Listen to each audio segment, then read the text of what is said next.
This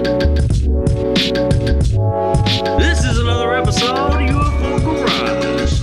I'm Ben. I'm Joe, and this is where we talk about UFOs and aliens and all things weird. Right? Yeah. Oh, we're going to get super weird tonight. I think it's going to be a little weird. Yeah. Because I think you've been feeling some stuff that's usually out of the ordinary, and so it's going to be a little weird to dive into that tonight. Dude, yeah. I mean, from the beginning of this podcast, I mean, you and I were very much not so obtuse, but just we didn't know a lot about this spiritual aspect that involves this phenomenon that we've always been interested in. We've been interested in this phenomenon, the UFO, the alien, all things weird, but we really didn't know that there was a huge connection to spirituality. I mean, that's what I'm going through right now. This past month has been kind of a mindfuck, dude. Like, how's it? Yeah, it's been really weird for me. Like spiritual shit, like stuff I can't explain and say that was an alien, or that was a government plane, or that was Did you my head? Did you see the Virgin Mary in a tortilla? Oh, dude, no! I saw it in the piece of toast. No. Hell yeah! I saw Jack Black in a thong on a piece of toast the other day. Oh, dude, that's a spiritual experience if I've ever heard. Yeah. Oh yeah, man. So, I mean, what's been going on, man? I mean, what's been going on, dude? I've told you this already, Joe. I haven't told the podcast about this. I'm going to share a little kind of personal thing that happened to me, just because I want it out there, and it's just going to fall into everything we're going to talk about tonight. Right.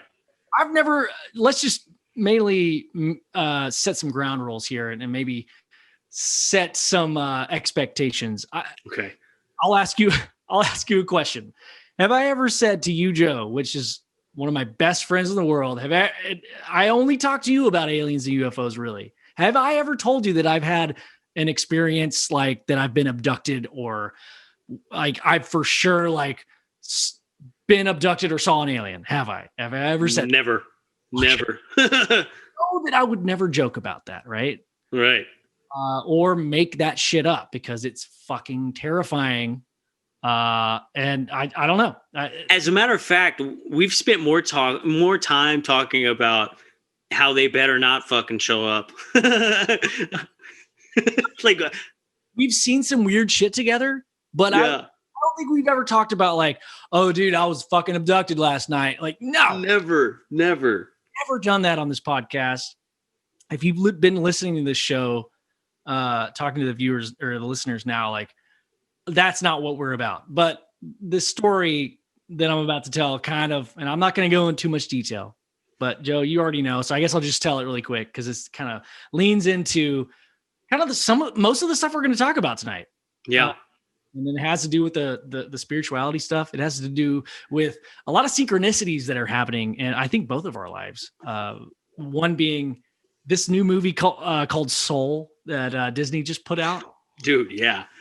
When I watched that, dude, and you texted me like a couple weeks later, or like a week later, and I had been like biting at the bit to talk about it last week, and we couldn't do the show last week. So, bro, I would say I was bursting at the seams last week. Now I've calmed down. Yeah, it was good, man. It was so good. Yeah, bro, so good. So we'll get into that.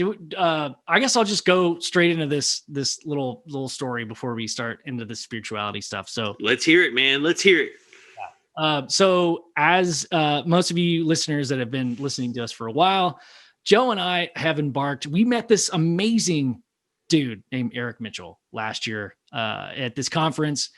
He has an amazing story. Just a really good guy. He said, hey, it looks like you guys have a lot of camera equipment, and yeah, cool. That's awesome. Can you or you have some microphones? Can you guys help me out on stage with recording something that I want to do on stage? So we volunteered to a couple of microphones to see if we can get this. He said he had this like sound that he can make with his brain. Yeah. And we were like, oh, fuck yeah, let's do it. You know? And we get to know this guy, and he's just an awesome dude. He has an awesome story. We have an episode. If you're new to the podcast, it's on our podcast. He's been on our podcast once more, and then once at the conference. But yeah, we decided in those conversations to do like, hey, dude, what if we like followed you around with some iPhones and recorded a documentary, whatever. So anyway, cutting to the chase, I'm sure you've heard this shit before, but we finally pegged down a weekend to go up to Arkansas where Eric lives and start this documentary. We have a videographer, one of my good friends, Nico, to go up there. We take a road trip, me, Nico, Joe, fucking stanky boys up in that truck, dude. Killing it. Oh, we got them windows down. And dude, great combos on the way up. It felt like the drive up lasted 10 minutes, dude. Like it was such a fun drive. Get there. Yeah, I began to say, hey, Eric, I need to tell you this story, but I don't think I'm ready. And I got a little emotional, right? So prior to that whole week, before we went on this road trip, I'm sorry if I'm talking in circles, but no, keep going, dude. Before we went on this road trip, like this is why I got a little emotional, because it's kind of a big, I haven't even said this to anybody, but we had planned to go to Arkansas, right? We finally like, hey, we are coming. Yep. Corona, fuck it. Let's go. We're going to get tested. We're going to be very safe. We're going to spend the money, go up. That week, I mean, it was a Monday. I went to bed at a decent hour. Like for me, as a designer, night owl, I go to bed usually around midnight, 1:30. I think I went to bed around 11:30, 12.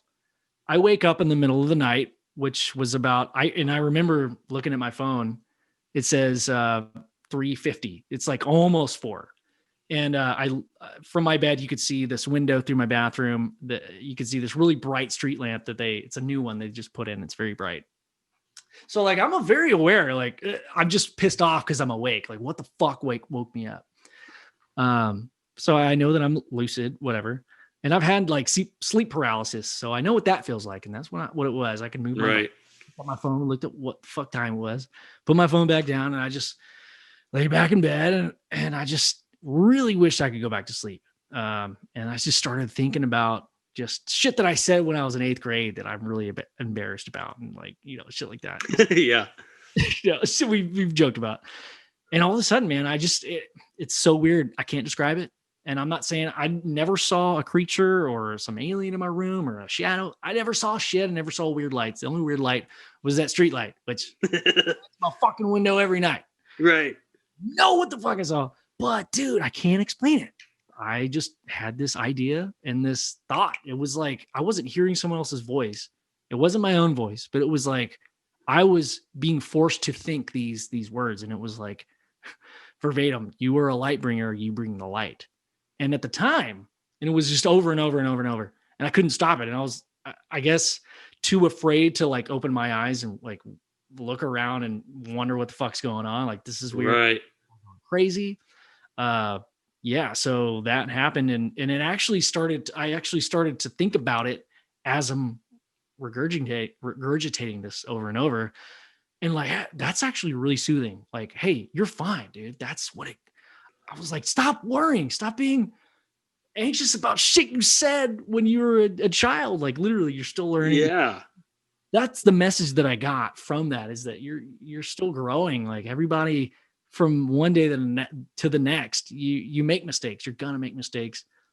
All you can do is be the light and bring the light and be positive and just forget that shit. Like it's done. You said right. It. Fuck it. Yeah. Frequency that is beyond we can't do anything about it. So that's the vibe that I got from that. So it was actually kind of beautiful. Like I was able to go to sleep after that. Hell yeah. But anyway, Joe, you've already heard this. So, but yeah, that's what happened, dude. And that's what kind of brought me to this journey in the past couple months. That's why it's been so crazy. So yeah, back to when I was telling Eric, like, that's why I got so, I don't know. When I said it out loud, like I told you, and you also had if you want to talk about, I mean, have we said it on the show yet? Like what we, I don't know, but that it was like back to back. And I didn't even know that you had the dream. Because remember, I came over Thursday and I was like, dude, I didn't tell you about it. I didn't even know about it. And then like this happened on Monday. You came on Thursday. Yep. And I was like, dude, a couple nights ago, I was standing outside and I had seen this crazy light that I hadn't seen before. And it was like a strobe. And so I hopped in my car and I drove down the road.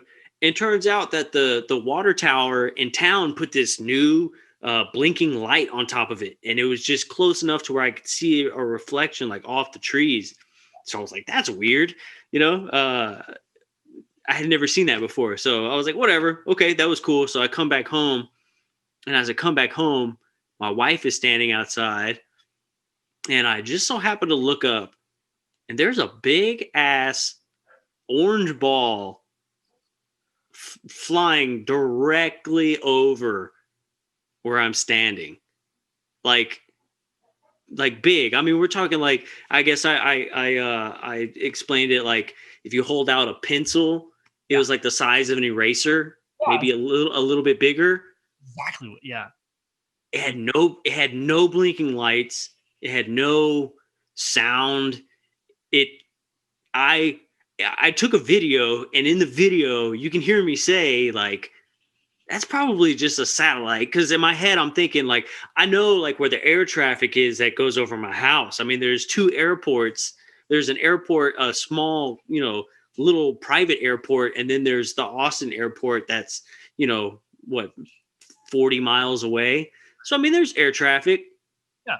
And I also, when you see a satellite, yeah, you can kind of tell. But man, this thing was so big and so orange and flew right over. There was no noise. And I'm talking to my wife and I'm like, it's probably a satellite. And she's like, I've never seen one that big. And I was thinking to myself, I was like, yeah, me either. I guess it's possible, I still hold that as a possibility. Also, Amanda is just not like no bullshit. Like she believes, but she would never. Right. Oh yeah, it was huge. She doesn't relish ideas. That kind of stuff isn't just on the radar for her, like it would be for me. Right. But we're looking at it, and it was, and it literally happened the day after your dream, and was coming from that direction. Yeah, dude, it was coming from your direction where you live. Over my house. So and I guess technically it was kind of heading to Eric's direction. Oh my God, I haven't thought about that. Yeah. Oh shit. Oh my God. And it was crazy too, because I had it on recording, and then when I put my phone down and I was gonna hit record again, I look back up, and if I'm looking at it, it's right about to go over the house, so I can still see it. If I put my hand down and, hit, go through my phone and then hit record again, and I lift up, I'm still going to be able to see it. Right. But I didn't see anyththat. It was just gone. Knowing your house, when you step out your front yard, would you say that tracked north to south, or like? It was more like, it was definitely east to west. Okay. But more like a southeast to a northwest. Right. So there's a reason why I asked that, because what happened the night that we told each other that Thursday, when you brought it up first, you were like, holy shit, this is what happened to me. And I'm over here like, should I tell him? Yeah. And then after we talked about it, we went out to your truck to grab something. And what do we see? We see the space station. You were literally telling me about the size of the pencil eraser. Yeah. As we're walking out my front door, and you're literally, bro, like, maybe am I wrong? Like, I feel like you were telling me about the size. It was immediately as we came outside, we're talking about the size of it, and boom, the space station comes across. And I was like, dude, it could have been the space station, but I've never seen the space station that big. And then as we walk out and I checked my space station app on my phone, sure enough, right over us, it's coming over and it's nowhere near the size of whatever that was that flew over my house. Right. And it was also it was tracking southwest to north to northeast, southwest to northeast. That's the track that I have in my mind. Yeah. The way that my house faces south. Yeah. My window faces up. I'm almost halfway. But yeah, so do you think that was the same trajectory? Like if you were in Taylor, right? It was pretty close. Pretty close. I would say it's pretty close, but you're saying that what you saw was much bigger. Like that was big. It was big. You said in the moment, like, yeah, that's really cool to see, but that's not what I saw. Right. Like, I mean, dude, like we're talking like, look at your pinky nail and just hold it out. I mean, you know, the space station wasn't that big, you know? And I've seen the space station a lot of times because I always track it on my phone. I'm like, cool, space station. I've never seen it that big, ever. What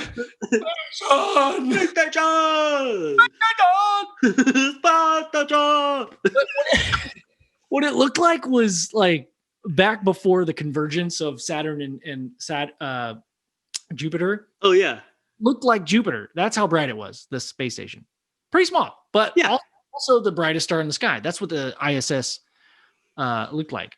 Yeah. So pretty damn small. A lot smaller than your pinky nail. I have small pinkies, but you know. Right. Yeah. Yeah. Yeah. I mean, yeah. Pinky size, maybe a little bit bigger. Pencil eraser size, maybe a little bigger. But yeah, so you had your dream the next day. Had your shit. That happened to me.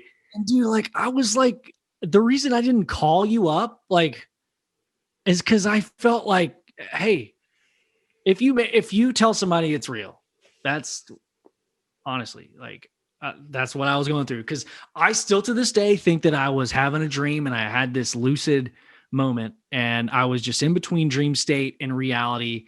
And I just heard some shit. I mean, we've talked about auditory hallucinations. I've heard music before when I was really fucked up, like on alcohol, but this night I had no alcohol. Like I've been on a really good sleep schedule. I can't explain it, dude. Yeah. Never heard voices and I've never felt that feeling of a thought being forced upon you to think. That's how, that's the closest I can get to what happened. So then that happens and then the next night, like you're saying, it's almost like they were checking up on you, like, or me, like, hey, is Ben cool to like, so Eric's one of our boys. Right. Is Ben like, is he evil? Like, is he a good dude? Is he whatever? And then next night they go to Joe's house and they're like, hey, what's going on here? Hendrix seems pretty dope. So I had a thought about this. You know, we're going to go see Eric. Me and you have never had any like really like, you know, crazy experiences, you know, like you were saying. I mean, it's just, you know, it is what it is, but we're getting ready to go see Eric, who's an abductee, an experiencer. We can't in any possible way relate to that, right? But then we just tell our stories, right, over the podcast. And the feeling that you had on like, I've never told anybody about this. I'm kind of nervous about telling people about this. You know, you were saying, you know, you didn't even want to tell me about it. And I had kind of the same feeling. Like, I didn't tell you about the thing. Yeah, I didn't tell you about the thing that I saw until I saw you on Thursday. I didn't send you the video. I was like, I didn't even think about really showing you because I was like, hey, it's probably just nothing, right? But it was kind of itching at me. Like, I had to tell somebody, but like you, you know, who am I going to tell? You. I'm going to tell you. So to me, it was almost like if there was this connection, if it was some type of ET intervention or whatever you want to call it, right? Maybe they were giving us a little taste of like, hey, here's a weird experience for you. Here's a weird experience for you. Now you know what it feels like to have to explain that to somebody. So now that you're going to go talk to our friend Eric, you gotta like, that's how you approach it, like, because we talked about it. How do you approach that? Like, what are the, we all want to know the hard hitting questions, but at the same time, that's a lot of personal information. And a lot of times experiencers and abductees don't want to talk about that. And they don't know how to say that. Yeah. And people don't know how to approach them to get that information. Like, there's a good way and a bad way, obviously, but I feel like maybe those experiences we had helped us with the way that we were able to interact with him. Dude, I have not thought about that, but I think you're hitting the nail on the head with that, dude. Absolutely. It has nothing to do with us. It had everything to do with him. Yes. Yeah. And that makes me so happy because I never want that to happen ever again. That was fucking scary, dude. But you're right. It will give a perspective of like, hey, yeah, oh, you have a camera and you're good at telling stories. But okay, and I'll say again, I'm not saying I was an alien, dude. Right. We're not saying that. Not saying that. I'm just saying that I felt I think I might have a little sliver of an idea of what goes into telling a story like this. And I haven't talked about this since it happened. There's a reason why, because I really don't want a lot of people to know about it. So, but until now, it's like, dude, fuck it. Like, yeah, people that are listening to this show are interested in this stuff. And if they made it this far, they're like, yeah, okay, cool. Well, I think my biggest fear is like, number one, I don't want people to think I'm crazy, but also I don't want to think that I'm crazy. Right. But and I also don't want to be being contacted by aliens, bro. Like that's we talked. What was it was like our second or third episode where you were like, would you be, if they asked you to come on the ship, would you go? Do you remember what your answer was? I was like, I think I said no. I was like, no, but if I could be part of the like Mid Black or some shit and be able to go home or whatever, I would. And be able to go home and stew and potatoes, dude. If I could just know this stuff, but like still work like at Best Buy or whatever. Like, hello, sir. May I help you with your TV selections? I'm not talking about. Let's real quick. Best Buy. I had the best interaction with a Best Buy employee the other day, dude. Hell yeah! I bought my TV at Best Buy the other day. Best Buy is pretty good. What did you got a new TV? What inches are you working with, dude? 55. Oh fuck yeah, dude. See, dude, we have a 55. We got in my office right now. Yeah, rated, and it's too big. Like it's kind of it's a little dizzy. I'm sitting too close. Like our house is too small. Yeah, ours is in the living room. It's okay. But yeah, no, I mean, yeah, dude. I mean, yeah, we've definitely talked about that. I think the closest thing we've said to like, yo, I want to see an alien is like, I think we talked about like, if you saw an alien like out in the distance by like a tree, but it has to be during the day and it can't move or anything, you just have to see it. Like that was like, I think the closest we've ever said, I want to see an alien. We've always been like, yo, that thing better not show up in my room. It better not be around a corner. Yes. Yeah, we have been pretty steadfast. Yeah. Like, we've always been like, motherfucker, do not show up in the corner of my bedroom at night in the shadow and like peek your head around like, yeah, how dare you? Don't you be standing beside my bed, dude. Dude. But yeah, so yeah, this whole weird shit, right? So let's get back to like that synchronicity and that idea like, maybe something was preparing us, whether it be an entity or maybe it's just this consciousness itself that's like, right.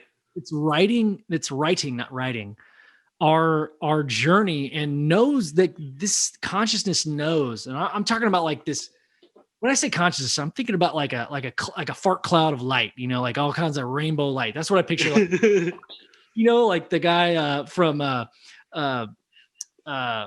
Flight of the Conchords, he's the voice of that fart. Oh yeah. That's what I think of when I'm saying consciousness. Like I'm just thinking of this little entity that's like, hey, so this timeline that you're on right now, it's really important for you to like have this one experience. Yeah. As long as you know this shit, then you and Ben and Joe can go talk to Eric with this new perspective and tell this story correctly, so that the outcome will be in a I don't know, in a different light. Because I mean, how I don't know how many we're not documentarians, literally, Not but at all. a fucking documentary. And then, so with that said, like, I don't know how many documentarians have had experiences like this that we can speak of, that like the synchronicities and the yeah, I feel like it's different. I don't know. It's significant, I guess. Yeah. Well, yeah, especially if nothing's ever really happened to you. It's very significant. It's just very weird, because then Eric was like, yeah, and I had flat tires before y'all came. And it's like, this is weird. Like, there's so much like random shit that happened, like just in that week alone. I've forgotten about that. Yeah. So, okay, real quick before we jump into the next thing, I was thinking about this. What if, and just, this is just shouting out ideas. If you were to say, hey, that was a God thing, not an extraterrestrial that happened to both of us. I mean, let's think about everything that's been said in the Bible. A bright light angel that flies with light surrounding it. Right. The way that angels are depicted in all the paintings, like with that halo. Like, what is a halo? Oh yeah, no, it's a ring of light. Have you thought about what a ring of light, dude, is? Like, yeah. Why? Especially if it's not around a head. Yeah. If it's just flying in the sky. Oh. Yeah. Oh, dude.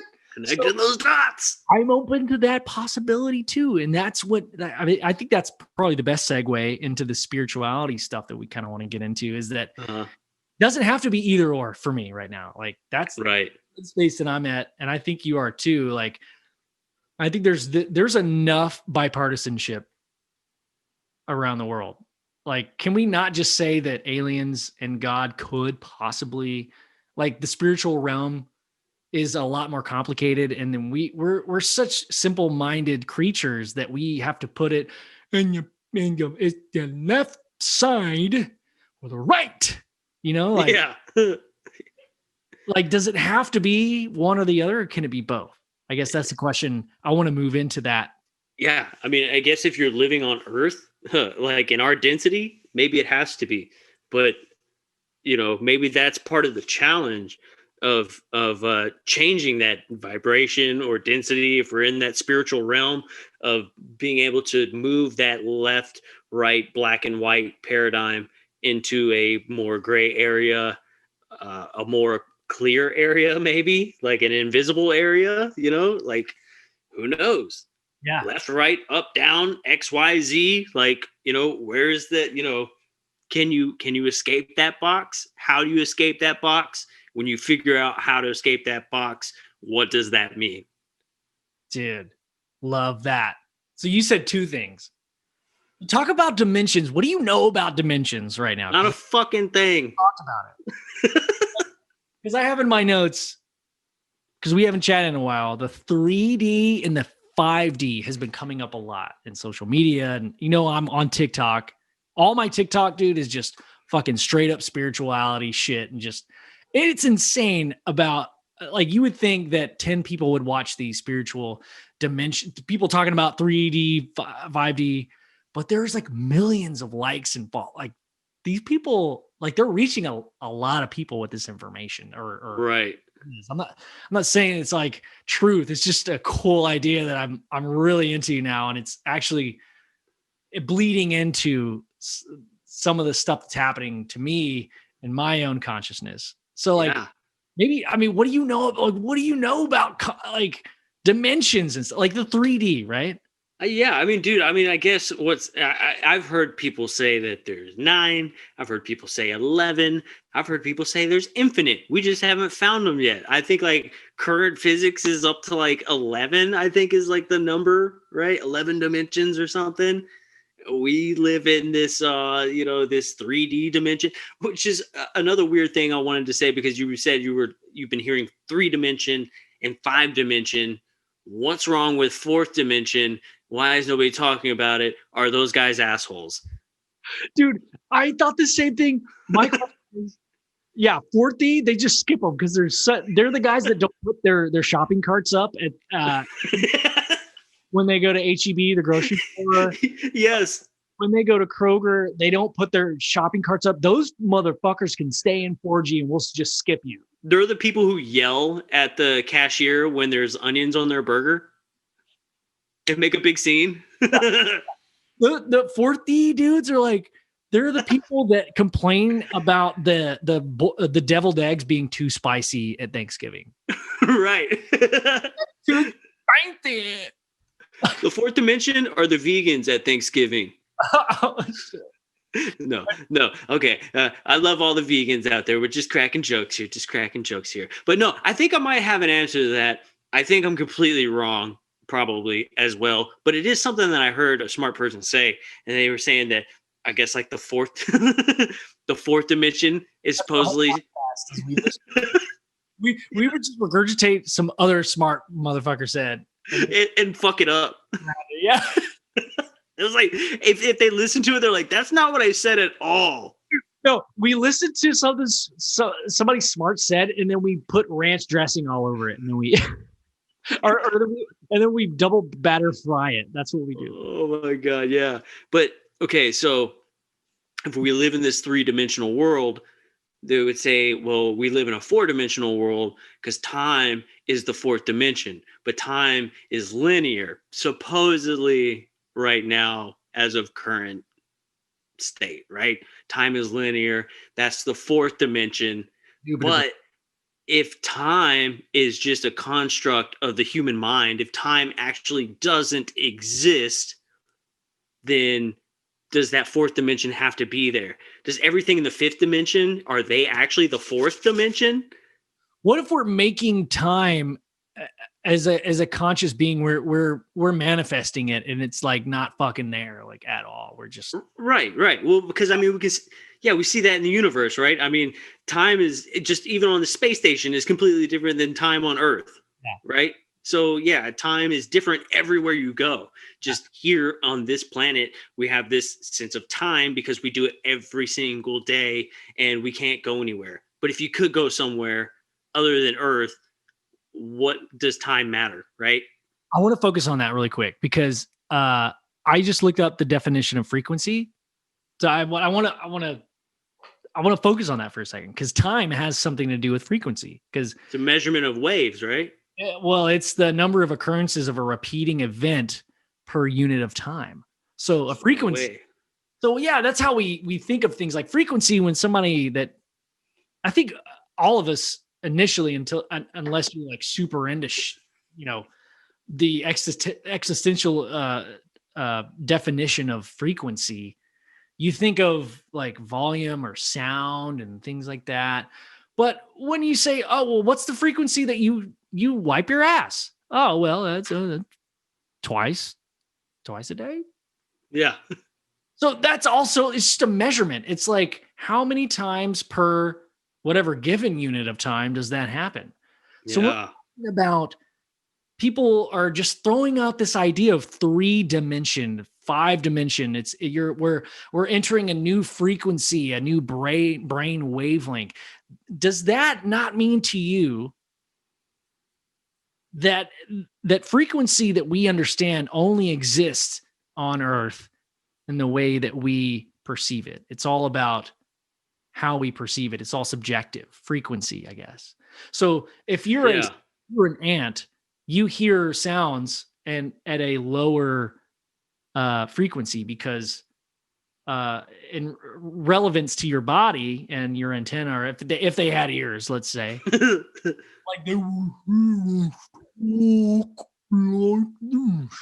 But if you're a larger than human, you talk like this. Yeah. So that's a sound frequency, a sound wave, like a sound wave, the frequency of the decibels and how fast it's oscillating, right? Yeah. Yeah. And I'll get into some math that I don't know what the fuck to say about. But you're right. Yeah. It's all about the perspective, because the frequency is like, it is different. Like if you're an ant compared to like a human, if y'all can both hear the same thing, you probably hear it different, right? I would think so, dude. Shit. Maybe not. Maybe not. Maybe this is where we get into this realm of like this realm of I don't know shit. And that's all I've said all that I know. And now from this point on, we could just speculate. Yeah. So when we're talking about like 5-dimension, 3-dimension stuff, what does that entail? Like, is that more sound? Can we hear more frequencies? Can we see more light? More of the light spectrum? Can we? So we all know that everything vibrates, like solid objects, like atoms vibrate at a certain frequency. There's that word again, right? Right. So does that mean if you're a larger creature, that the further you get away from the size of an atom, the a different dimension you move? Oh, I don't know. I mean, because then you're in the quantum realm, right? And the quantum realm is the tiny universe. We live here, but then you have the relativity realm, right? The big picture of everything. And that's the whole thing, is this quantum world and this relativity world, right?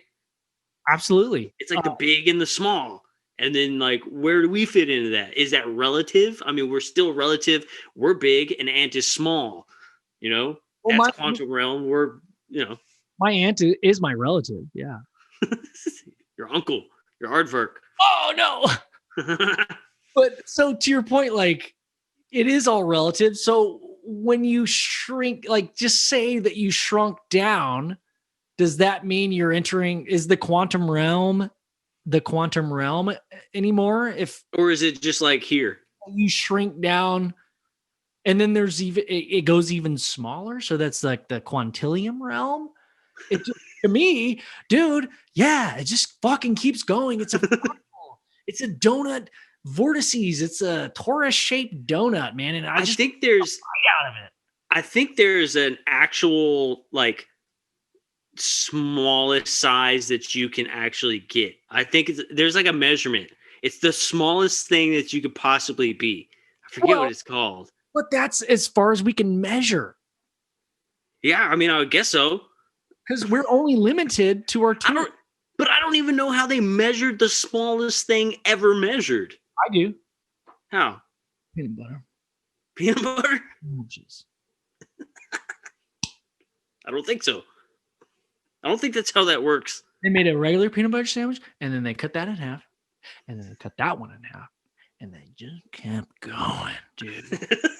And they were like, "We've done it. The world's tiniest peanut butter sandwich." Now at Arby's. We've got the meats and the tiniest peanut butter sandwiches. Trust me, you might taste it. You might. Like, it's just a peanut butter jelly. Like, people are going to complain that there's no jelly on it. Like, dude, it's just peanut butter. Okay. That would be something that you could sell to like super, super rich people. You could be like, our restaurant sells the world's tiniest peanut butter sandwiches. They're $1.5 million. And for $1.5 million, we can give you the world's tiniest peanut butter sandwich. Yeah. And then just bring them plates with spoons on it and say, just lick the spoon and you've eaten the sandwich. And just have a bunch of like super, super rich people just licking spoons all day. 1.5 a piece. That's the definition of marketing. What we do to add to that is we add a little card, like a nice laminated card with like gold leaf that like says this tiny little baby, tiny sandwich is named Jeffrey.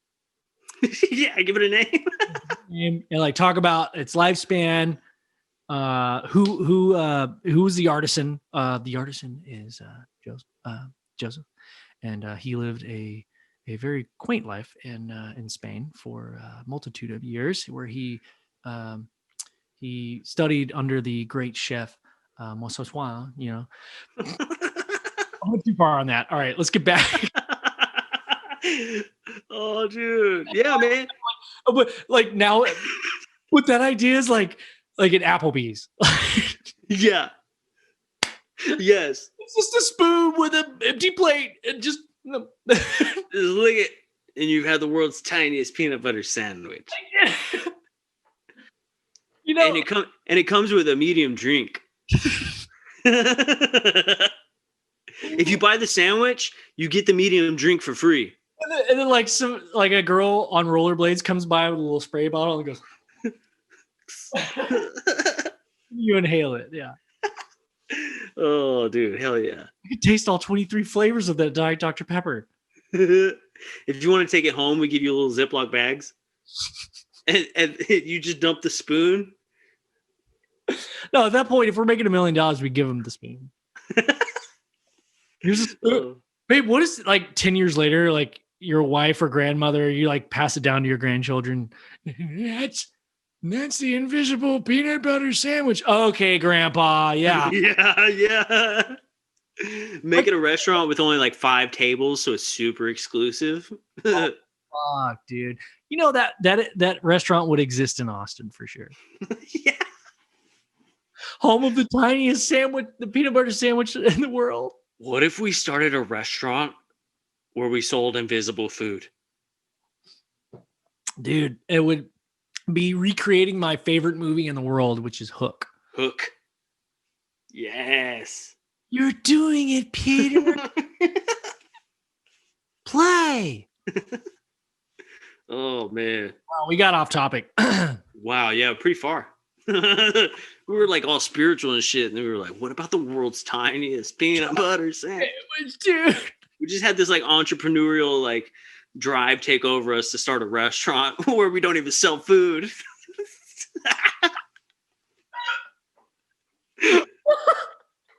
Oh my god. Hey, I think let's take a little break, because I want to thank everybody that's reached out to us. I mean, in the last couple of months, real quick before we get back into the series. Okay, definitely.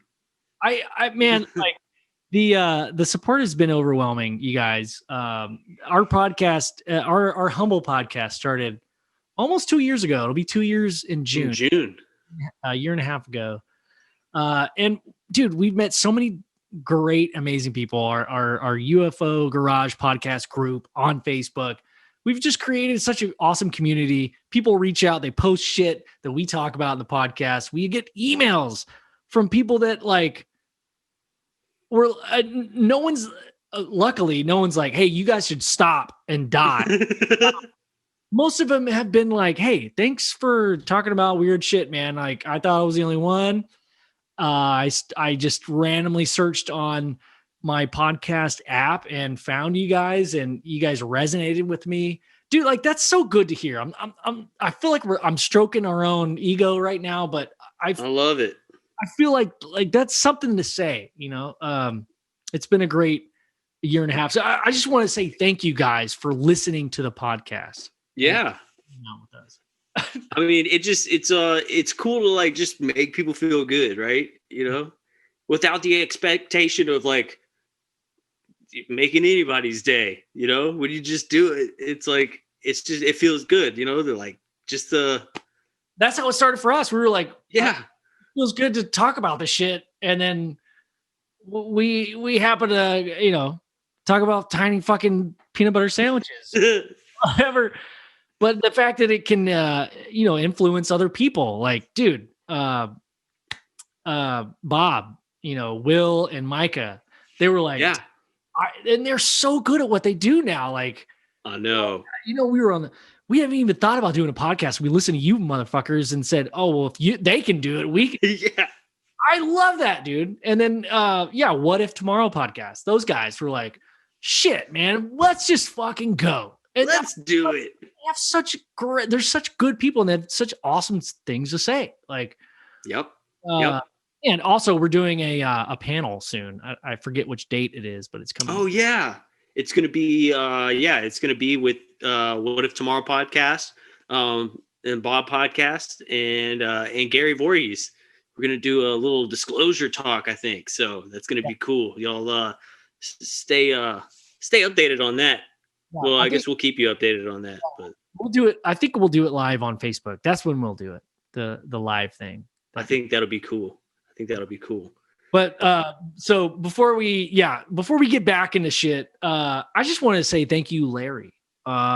You have just reached out to us with like an amazing story, and dude, like your email and your contact with us makes this worth it. Like me and Joe could joke around about this all day and have no listeners and still have a great time.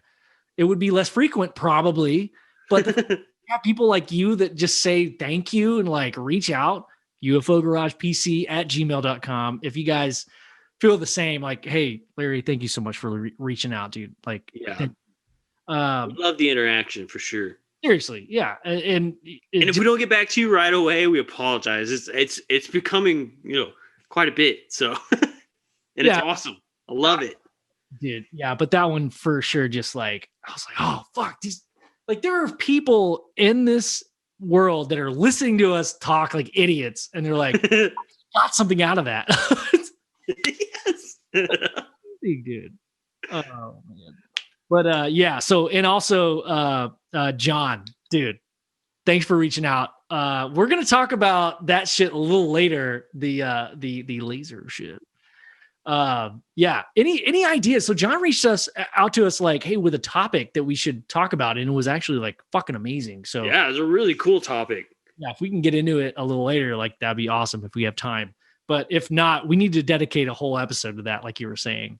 But yeah, maybe talk about like leading into it and then do like a proper episode. But yeah, dude, John, thanks for reaching out. But yeah, dude. So yeah, I just wanted to take that little time to say thank you guys. And hey, join the podcast group, you guys. If you made it this far in the podcast and if you've been listening to us for a while, it means a lot. Add us on Facebook. You know, it'd be awesome too, adding us on YouTube, because we have like 4 subscribers. No. We're 1 away from 360. So we're 1 away from. If we can make it to 1,000 before next year, I would be so happy. Yeah, that would be pretty dope. I love how Dave's got Spaced Out Radio. He like made this goal, like, hey, I want to get to 15K. Like I was posting his shit. I was like, y'all subscribe, dude. Yep. Yeah, man. We should get to 1,000 by June. That's what we should do by our 2nd year anniversary. That'd be awesome. Let's try it. Let's see if we can get to 1,000 subs by June. That'll definitely be cool. Definitely be cool. Pretty ambitious, but if we could. 100th episode, we're doing a live show and gonna get tatted at the same time. Mm-hmm. Got tattoos. Tattoos. Are we gonna get them in the same spot, or have you thought about where you're gonna get yours? I haven't thought about it yet. Well, I kind of thought about it. I was thinking just right there. On your chest? Yeah, or where I have my other tattoos, like under here. I don't know. Like that Impala is so dope. I know. It is.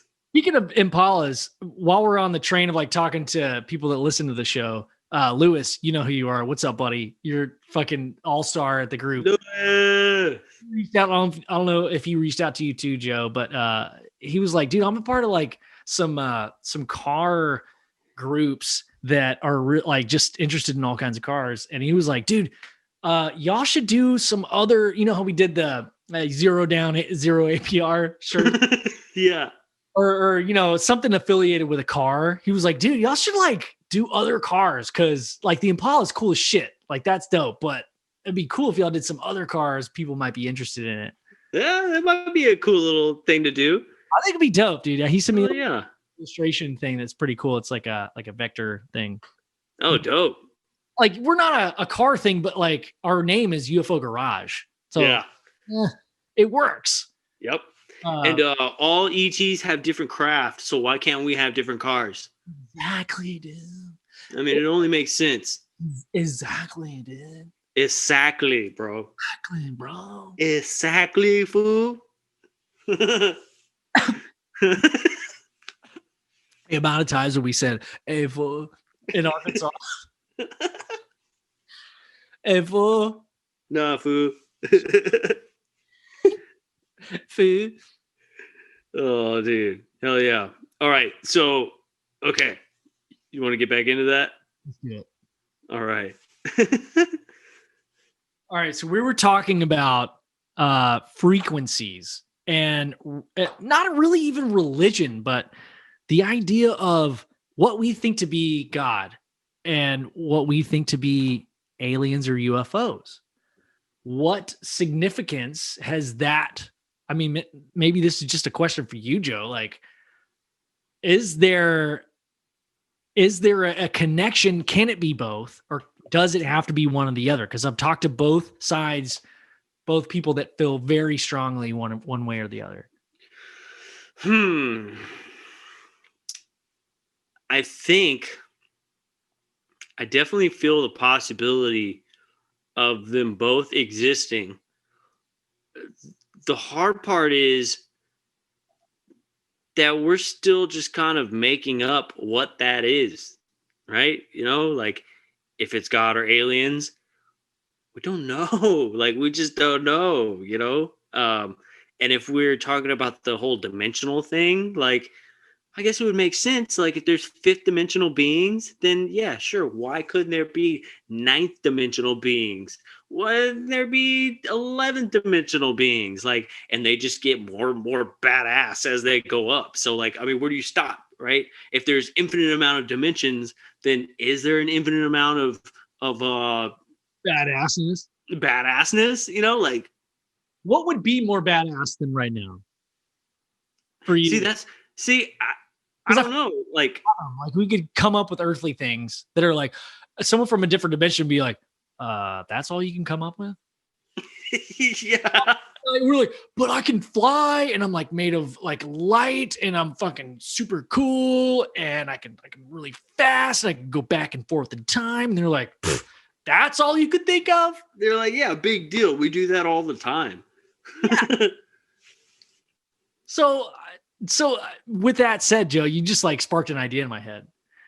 What if this UFO alien, this spiritual aspect is kind of all a part of the phenomenon? Right. Religion is just a way. I mean, this sounds fucking dumb as I say it out loud, but like religion was a way that we could describe it for people that were experiencing shit like what people experience now. Right. And saying, no. You know what that is? That's this. Because there's nothing more than I would love. And that's what's been this past month is me trying to figure out what the fuck that was. Right. What my feeling, like, there's not just the thing that happened. Okay. That's done. But it's the human brain. It's my brain trying to figure out what does that mean? What actually happened? What could it be? What has it been for other people that have similar experiences? Right. That's the human condition. Like something like that happens to you. You're like, all right, well, flip the fucking table, dude. Yeah, I don't know. I don't know. Oh, mom. Yeah. Like, so religion in a way is that for humanity at a certain period of time, like Christianity is like, and when I say religion, I'm kind of really talking about Christianity because I know that Buddhism and like Hinduism way long ago like has lasted forever. But yeah, it's just like a way that somebody put this filter on that said, because almost everybody that has, I feel like almost everybody that has these experiences are looking for answers. And why not? I mean, what is a company that provides like a solutions company, like a company? Oh, we provide a solution to make your job easier. Well, that's the same concept that religion is. We provide a solution that answers your question. And that's your problem right now. One of the biggest problems was there's like 5 problems back in the Middle Ages. There's like hunger, sickness, kings. What else, dude? Like, oh, there's some weird shit happening, and I'm really curious about it.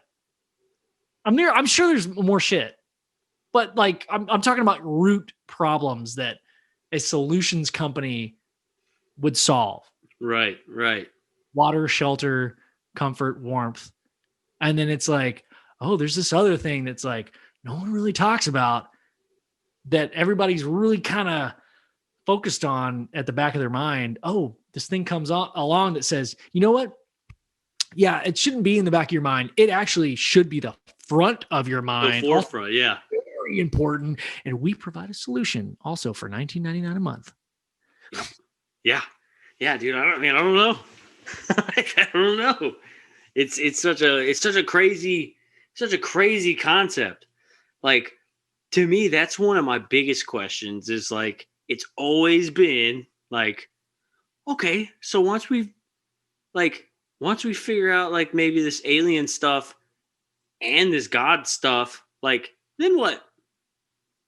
Like, is there a like next step? Like, does this go any further? Like, maybe that's the whole goal, is that you never figure this out, right? Until you die, right?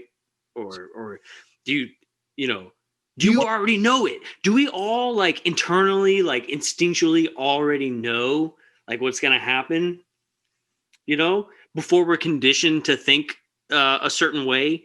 Right. Like, are you born with a knowledge already of like what's going to happen to you? Like, right. I don't know. Like, I think what you're hitting on right now is that feeling that we have both shared when someone tells us that has marketing background, what you should do with this idea that you have. And you have a great idea and they're like, you know what you should do? You should do this.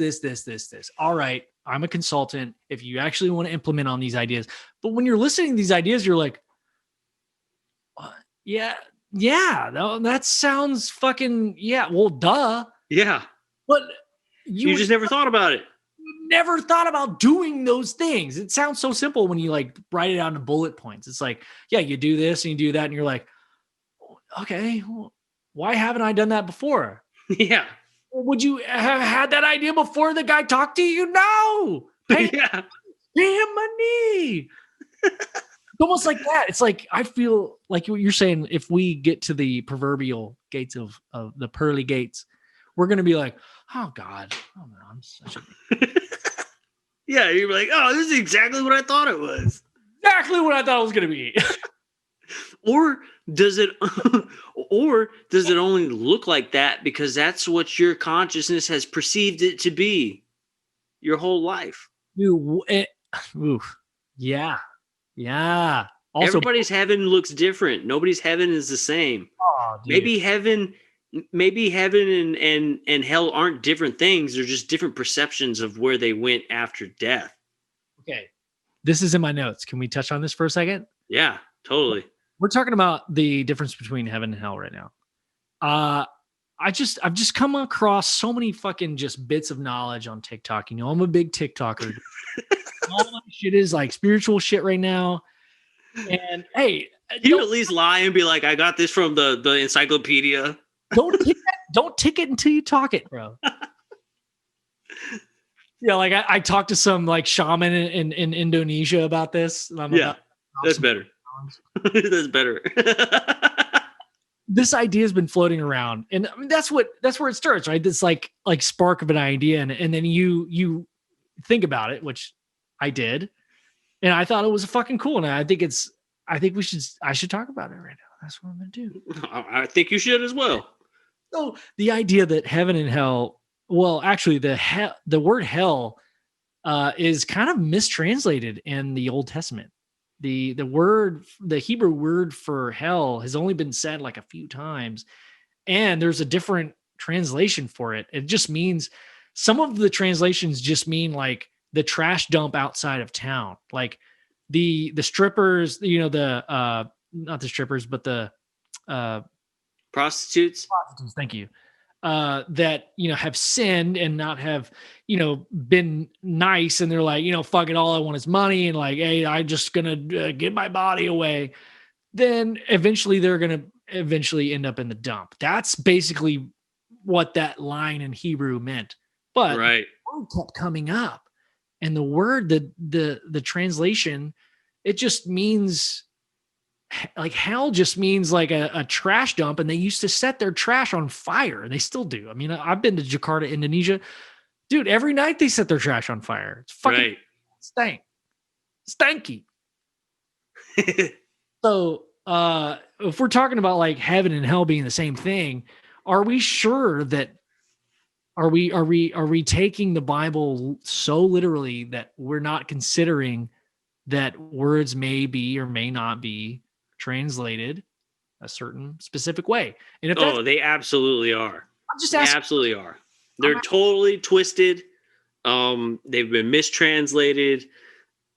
You may get the basic point, but there are certain key words that are like huge, right? Yeah. There's key words that completely change the meaning of everything. What was arrival? That was like one of the big things, right? It was like certain words mean something completely different. What was like, she was talking about the word war meant something completely different to this tribe. Yeah. But war to us is like battles and death, but war to them was, I forgot what it was, like trading food or some shit. Right. No, dude, I totally remember. I don't know what it was, but I can't remember either. It was like a translation. There was a mistranslation where they were like, oh, it was the weapon. That's what it was. It was a weapon. But if you think about it, a weapon can be information. It could be a seed from Monsanto that can and pests, certain pests. Is that not a weapon? What is a weapon? I mean, let's break it down. A weapon something to achieve something with full control. An enemy. Well, yeah, there's a bunch of different. Yeah, so great example. There. Everybody has a different explanation for the word weapon. So in that movie Arrival, I think that if that's not the word you're thinking of, it's one of them. Yeah. So yeah, definitely. So yeah, no, I mean, yeah, it's a slippery slope whenever you get into the religious texts and the translations of them and stuff like that. I mean, I'm sure it's a mess, right? And who are we? I mean, we'd look at it and be like, oh, okay, yeah, I don't know ancient Hebrew, dude. I mean, I don't know fucking ancient Hebrew, dude. Like, and it's so like anybody that's listening to this that's like super religious is like, oh, these guys are just cherry picking. Well, okay. Do they know ancient Hebrew? That's what I want to know. All right. Well, what other word? I bet if you looked into one other word, you'd be like, all right, well, there's some fucking papyrus that I've found, not the font, but the that I found that says, hey, this word, it meant, WAP used to mean a good wife. So right. Yeah, dude. That's one person. That's one text. How many ancient texts do we have? How many? Let's say an ancient text was an actual text. How many texts? If how many phones? Out of the world. Like, let's say that there was a nuclear waste. Tragic event where our fucking world was exploded and 2 cell phones existed after that, and they somehow survived 2 million years, and all that the future race had to depend on to see what into the past was those two telephones, and they got to go through those texts, and it was 2 16-year-old girls. Yeah. And they had to base the rest of humanity off of the ancient texts of these two. You know what happened? And also, it wasn't 2 million years ago; it was 4,000 years ago. Because I tasted it, and it tasted like metal. So last time there was metal in the soil was like that long ago. Yeah, dude. So like those texts are like, okay, we can see from these hieroglyphics that there is a heart shape. There is a there's eggplant shape. Thank you. There's a water spout, meaning if you okay, so not a lot of people can decipher this. You have to go to college to decipher this emoji. We call them emojis. And they found it at like a Target,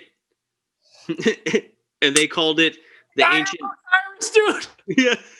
They're like, we found this ancient bullseye, and this is the bullseye temple. We think these people used to go here for goods like clothing and food. We think that what they would think is that Target is where we would bring gifts to offer the gods. Like, right. buy shit, we would bring gifts to Target. Yes. Because the eye in the Target was raw, dude. That's what Target is, dude. And they were like, The eye of Ra. They were like, we found many white women in their late 20s to early 30s there in the middle of the day. And they were mummified from the waist down, from the leggings. There's thousands of them. Luckily, their Ugg boots survived the millennia. They were able to take DNA from the fur off the Ugg boots. And they found many massive SUVs. So many G-Wagons. Oh my God. So many Honda Accords. Land Rover is what this tag says. What is a Land Rover? Because by then we'll actually have flying cars. Right. And so everybody be like, wait, they drove on the ground? Ground? What? At that point, like, there's going to be no ground and it's all going to be water. Yeah. They're going to be like, yes, King Louis Vuitton was the creator of this temple. Dude. Oh, shit. Yeah.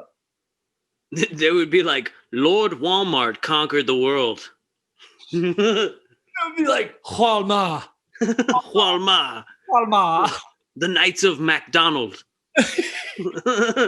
Conquered many of land. They crossed the seas. And can you believe that they used to cross the seas in giant metal things? It's insane. And there's a text that says, yes, a very powerful box, much like the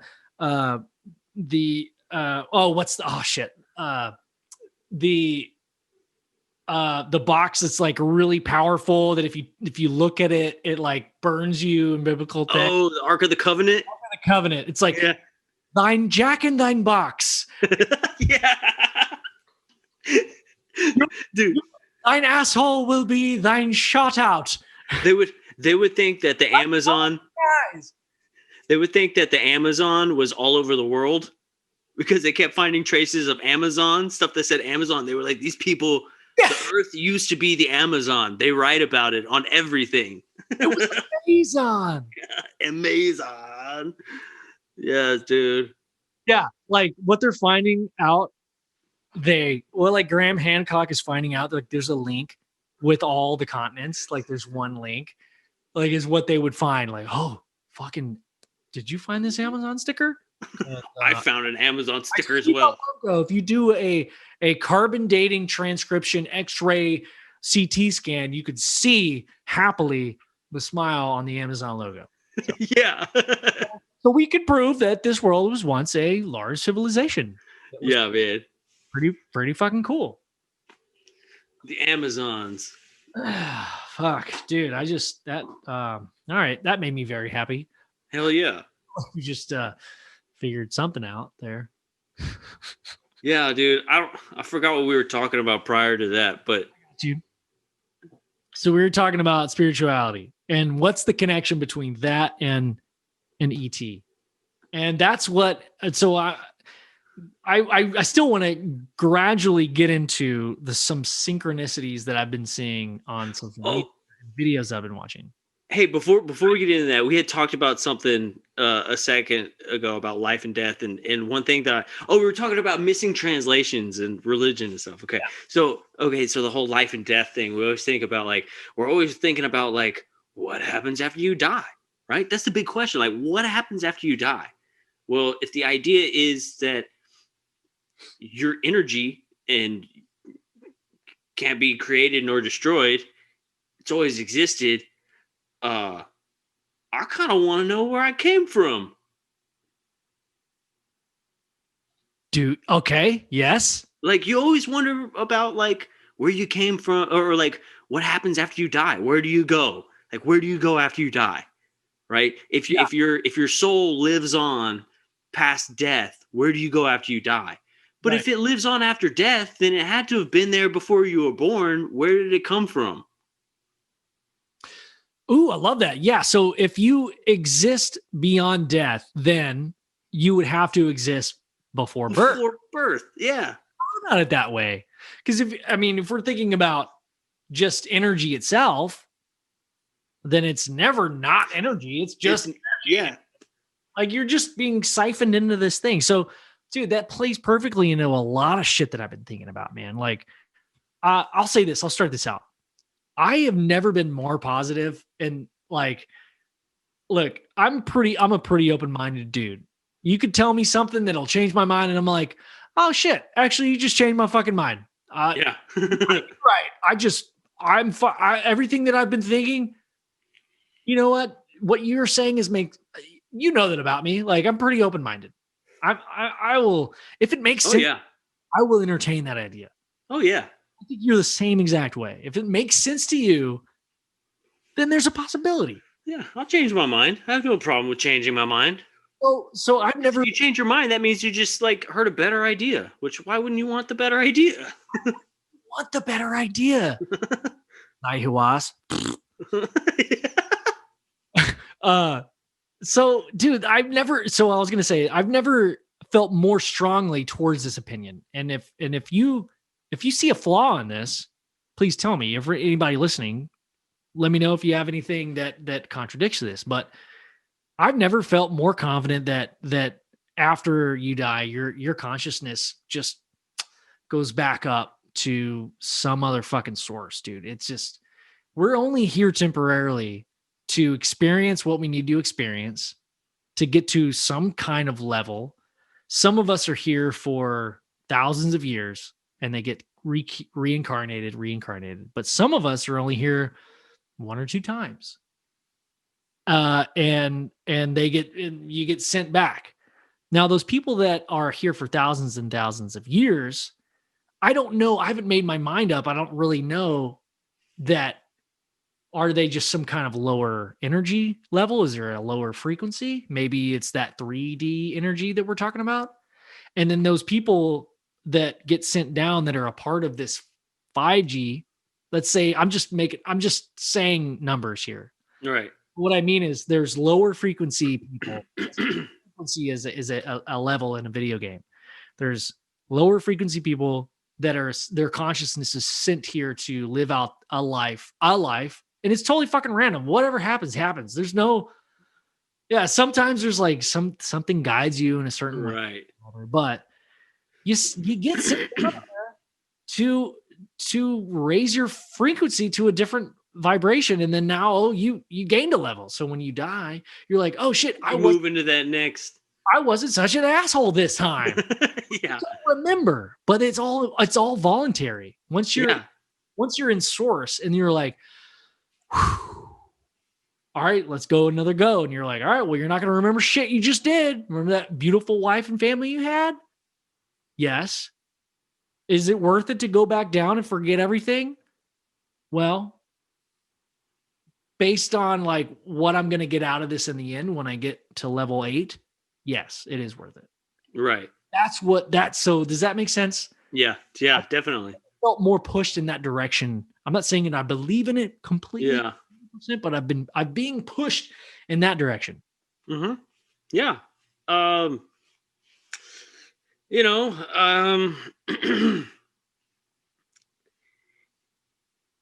It's just so weird because it's a different idea, but how much different is it than just dying and going to heaven? Because heaven, you live out the rest of your conscious. Okay, so apparently, I guess like for eternity, right? Apparently, in heaven, you are yourself, your consciousness, and you live out eternity, and paradise. But in the Bible, dude, the Bible says that you live out eternity as a what's the word? Help me out here. Not a slave, but a contributor, like a servant. worship a servant to worship God. That's what it says. Yeah. Like you get to live out the rest of your existence as a servant to God, and you have to. That's all you do is worship, and that always sounded so weird to me. But we don't really know what that means. Like you can worship and serve God in a lot of different ways. You can still have fun. I'd imagine. Yeah. That's where I'm at right now. You're like snorting cocaine off a hooker, and you're like, thank God. Yeah. Thanks, dude. I swear to God. He's like, no, that's not what I had in mind. No, God would be like, fuck yeah, dude. God's probably living vicariously through all these tentacles of consciousness. He's like, just have a little bit of just experience it, and we're like, yeah. Oh, like his favorite band is Motley Crue. Fuck yeah, dude. Oh, dude, yeah, no, it's a trip, man. I mean, but okay, so yeah, that's heaven. You just keep reincarnating. I mean, like, who's to say, right? Like we live in our 3-dimensional world. We live, we die, we do our thing. And we're like, I don't know, like what happens next, but we figured out that there's these other dimensions, right? And then you get to that 5th dimension, right? Now you're this 5th dimensional extraterrestrial thing, right? And you're like, yeah, we can talk to you guys. We haven't quite figured out this whole 6th dimension thing, so we don't really know, but we know things come from it, right? That's just like another step of like understanding what's happening. Then you're like this 6th dimensional, like now you're starting to become some sort of like light being of sorts, and you're like, yes, I can go through all these dimensions, but now you understand, like, oh, I'm trying to progress and reach these higher dimensions. Like we just don't know. But the 7th dimension guy doesn't quite know how to get to that 8th dimension yet, but he can go down through all the other dimensions if he wants to. Okay. Yeah. All right. Building on top of that, what if, because we can't technically live a 2-dimensional world, but we create 2-dimensional stuff all the time. We're constantly creating 2-dimensional shit by just drawing on paper, right? We create 1-dimensional things. We create these things. So why can't a 5th dimensional thing create a 3rd dimensional thing? Dude, you sparked an idea. So 2-dimensional is 2-dimensional. I'm trying to figure out how to word this. The ideas that you have before, I mean, you're an artist, like before you draw something, do you see it in a 2-dimensional shape, or do you see it in a 3-dimensional shape and then you do the best you can to draw it at that angle in a 2-dimensional shape? Well, I mean, it depends if it's like, if I'm trying to like the Impala, or am I just trying to draw like a cartoon character? Impala, dude, like what you saw. Yeah. Like you thought about that object in your mind. Yeah, I see it 3-dimensionally. And then the best you could do is draw it, because you can't draw something 3-dimensionally on a no. So you drew a 3-dimensional object on a 2-dimensional plane, right? So we're acknowledging that the idea, what you envisioned, existed, right? It happened, right? Because the outcome happened, right? So if the plane at which it existed at one place, trying to figure out how to say this, the plane existed in one place, and that's in your consciousness, and you saw it in a different dimension, and then you manifested it in what we call reality in a different dimension. There's something there. I saw it in a 3rd dimension, and I recreated it in a 2nd dimension. Yeah. So yeah, why couldn't this 5th dimensional thing create 3-dimensional happenings in the world? Right. So, dude, so what if there's dude, I'm about to say the exact same thing. Yeah. But so if there's a fuck the 4th dimension, 5th dimension, they forgot to put their fucking cards up. 5th dimensional person is conceiving an idea, and they see it in their head so clearly, and it's you and me high-fiving really hard, because you and I have great high fives, dude. Yeah. And what they say, when they take it from their consciousness, when they see it, it exists at a certain level, and then they manifest it. Does that mean that they manifest it on a piece of paper? Does that mean they manifest it on an actual reality on a timeline?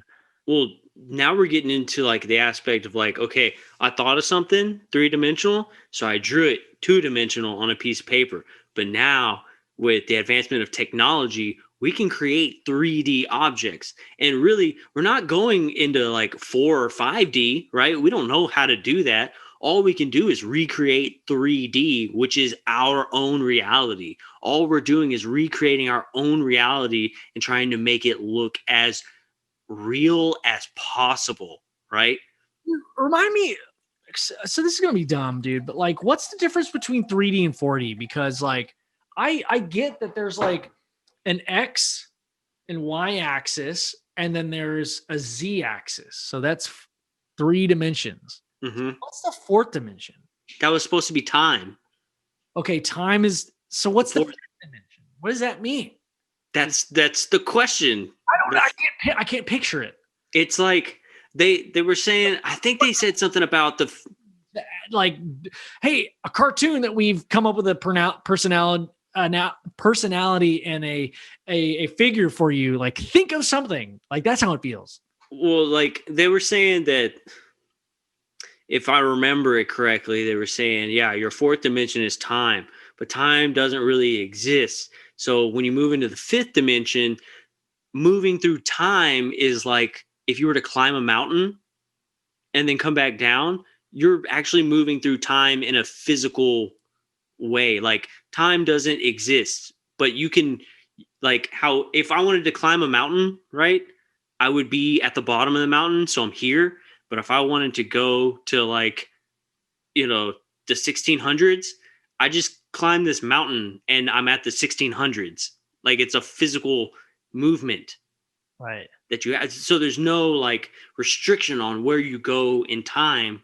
It's your movement. It's your placement. It's where you decide to go.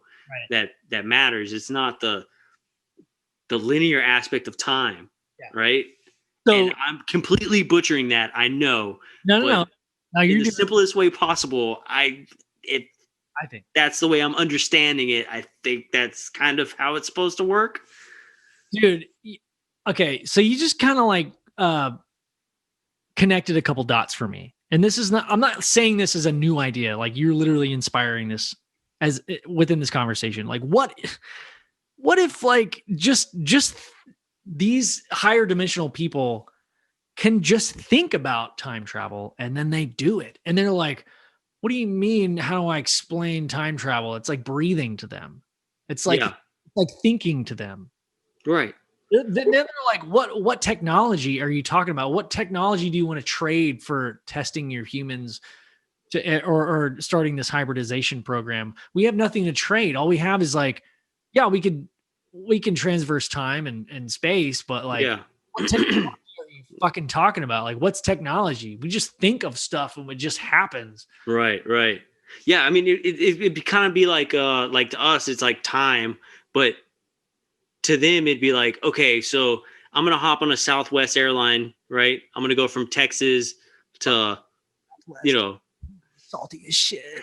I go from Texas to Montana, right? But that trip isn't to a different place. It's to a different time. Like you just took a small trip to this other time. Montana is a different time. It's not a different state. It's not a different place. It's a different time. They're able to like, to me, I guess that's how it made sense to me.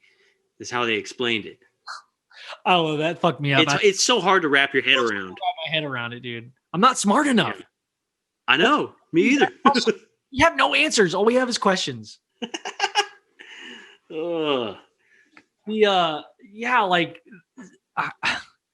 So this whole, it's honestly been a little bit more than a month, but like this last month has been just really intense, dude. Like we texted last week about a couple of things, and I asked you if you'd heard about Dolores Cannon. Yeah. And now we're getting into like Oh shit. End of times, end of days, which a lot of people are really focused about with this Trump stuff and like fucking American politics and literally people storming Washington. I really don't want to get political about it, but it'd be kind of fun if we did. Well,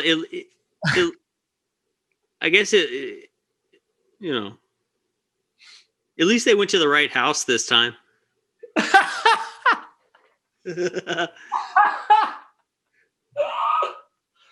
That's some fucking Joe shit to say for sure. They don't have to, we don't have to get political, but at least they went to the right house.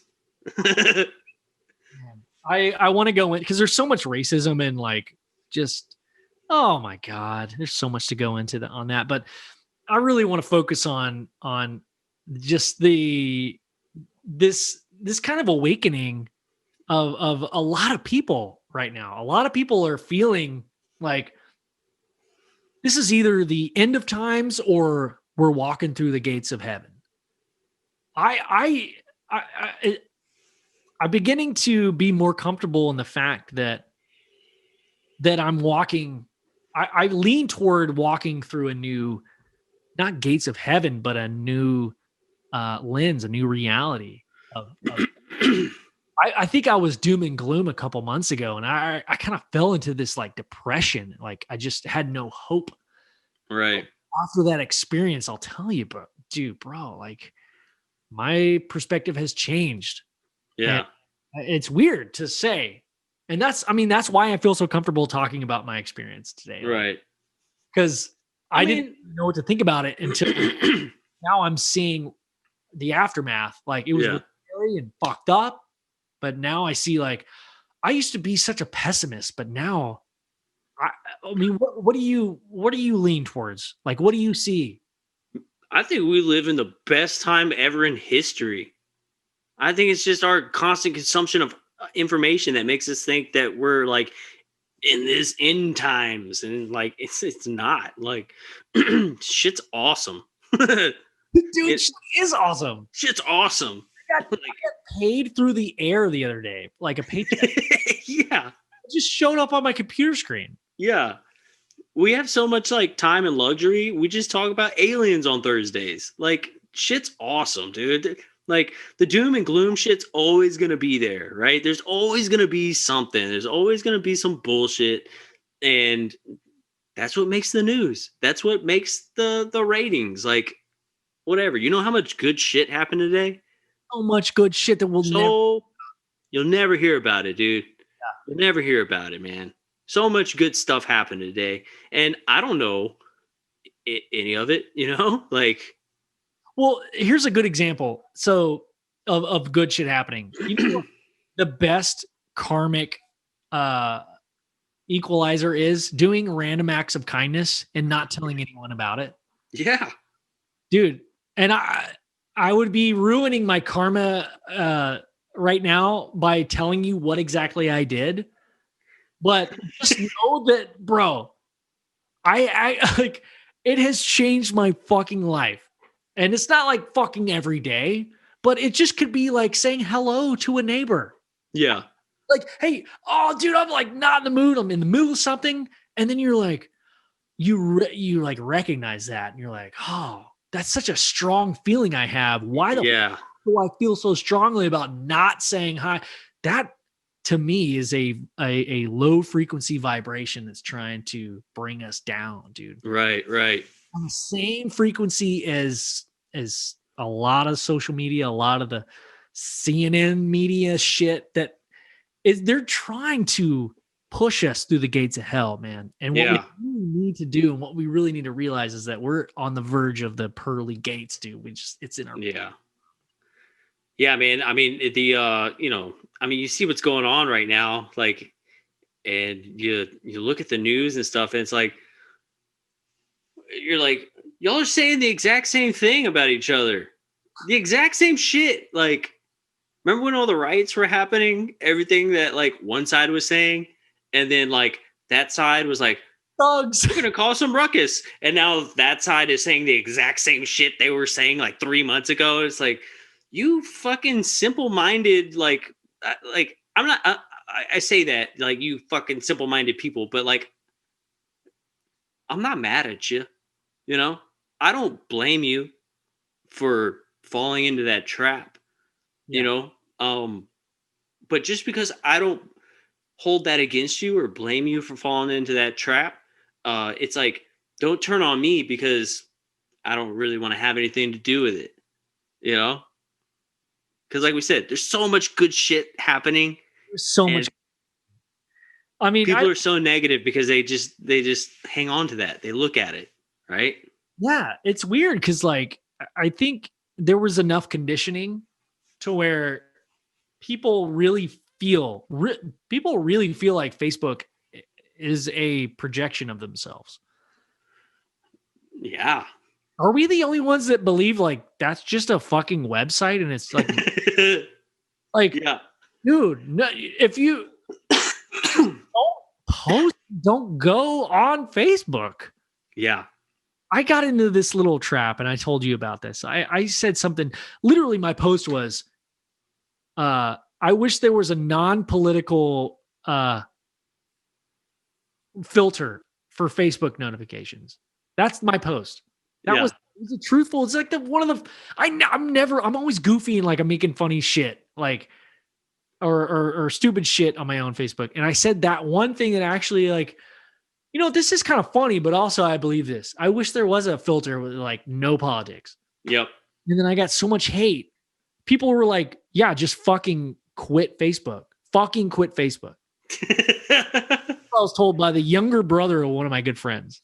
Like, oh man, I knew this kid when he was like playing LARP, like in his front yard. He's a kid to me. Yeah. In my mind. I love him to death. And hey, if you're listening to this, and now he's a political expert. and now he's That's the thing, man. Like, I want to say this before you got like before I was so mad at him, but now I'm like, no, fucking thank you for saying that because it really changed my perspective. Okay, go. Yeah, it's like, yeah, you're right. I really don't care. It's like you're right. I shouldn't care as much as I do. I tried to like maybe get into this and like feel you guys out, but as soon as I dip my toe in the water, fuck that. No. Bro, yeah. Yep. I don't need that negativity in my life. Nope. Do not need that shit, man. And it took literally but like he was the only kind of negative comment. Everybody else was like, if you're not concerned, you're not paying attention. Yeah. And other people were like, you're like, damn, how's the air up on that pedestal? Bro, I'm like, are you so concerned about your status and like believe that you need to just project this fucking this projection of hate on everyone. All I said was I wish there was a filter for no politics. And it's funny how like it's like 80% of the people that you probably know hated history and government and all that shit and barely passed it. And now everybody on your Facebook feed is like a fucking professional, Tom Adams, he had a wedgie in 17. Here's a quote that I've never really heard, but it was written on a meme. Trump quoted the late great Alamis Kluskis, and she had big old titties, and man, everybody in town really seemed to like those things. So. Always like when people make a meme where like they'll think of something witty and then they'll put like a picture of Chris Rock in there and then they'll type their own thought and then people will be like, oh, did you see what Chris Rock said? He's like, Chris Rock never said that. Yes. Yeah. Or like it'll have like a wise quote and it'll have like a picture of like Christopher Walken or some shit underneath of it. You're like, Christopher Walken didn't say that shit. But yeah, you would know that, but me, I would never know that. I'd be like, Christopher Walken. Oprah said that shit. Oh, maybe Trump's right. Wrong. I hit you on the side of the head with a soldering iron. Yeah. Then it becomes Arnold with the egg. All right. Anyway, so let's just, I have to pee. Do you want to take a pee break? Sure. All right, let's do that. I'm down. Dude, I've been Pooping? no, I've been playing Assassin's Creed Black Flag. It's pretty dope. Oh, fuck. How is it? It's pretty good. I like it. You get to be a pirate. Love pirates, dude. Hell yeah. All right. So where we going from here? All right. So we're an hour into it. Cool. All right. We talked about some. Oh, you were gonna go into what's her name? Cannon. Yes. All right. Let's do that. Okay. Okay. All right. We're back from the potty break. Big boy. Big boys go potty. Garage Potty Podcast. Here we go. UFO Garage Potty Podcast. The Potty Cast. Podcast. All right. So, yeah, we went down a rabbit hole into politics, and that was fun. I have so much more to say, but this is not a politics podcast. What I want to get into is a name that I texted you, Joe. It was like, you had said, hey, check this chick out. And then I was like, hey, have you heard about this chick? Yeah. And we'll get into your chick because I think we have a lot more to say about. But the one that I sent you, the name is Dolores Cannon. And I just found out.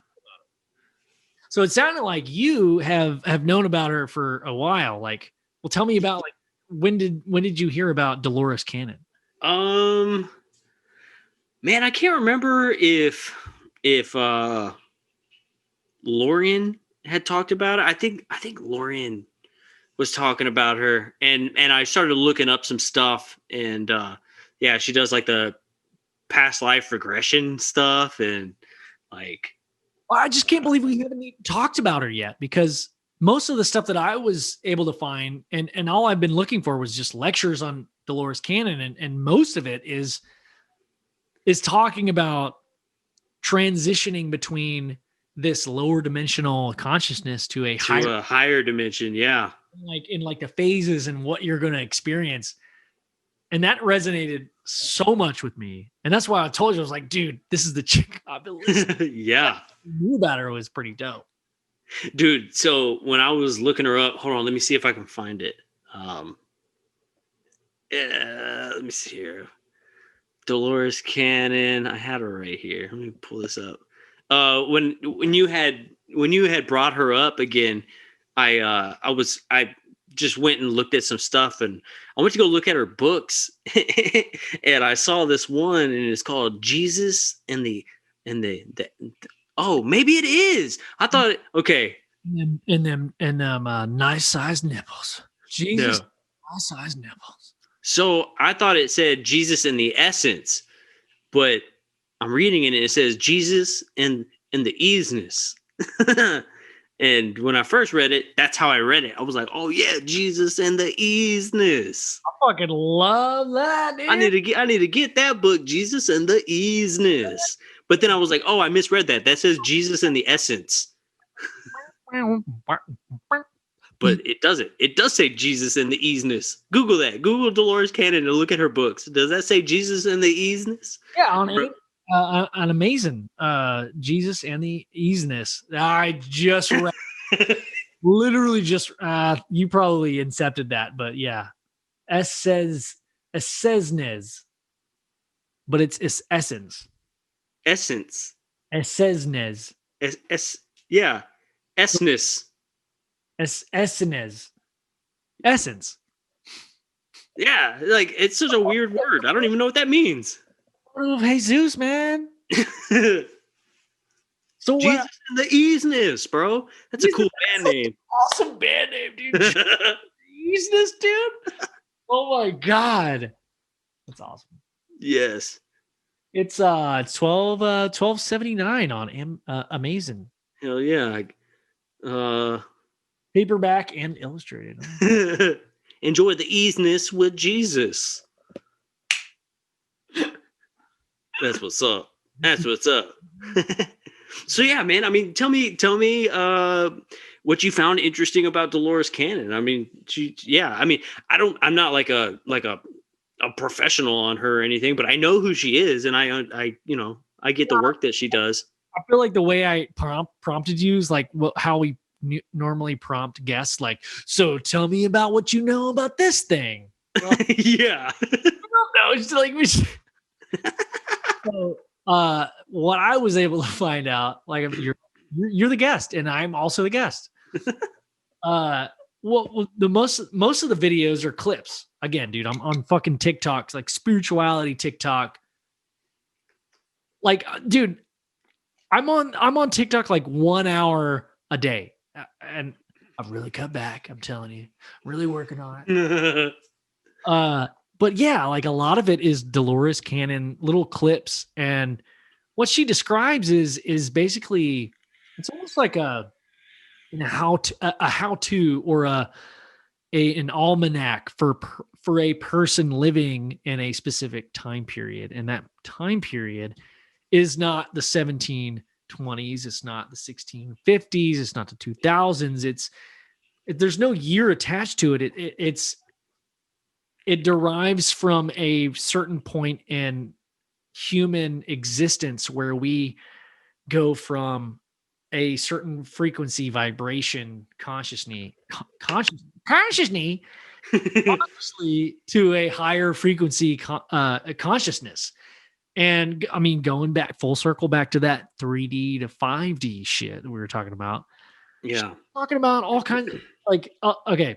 So this kind of makes me think, and it made me think at the time, like, hey man, I really ascribe, and this sounds like me, what I'm going through and all the things talking about it. But after I thought about it for a little bit, I made some connections to like astrology.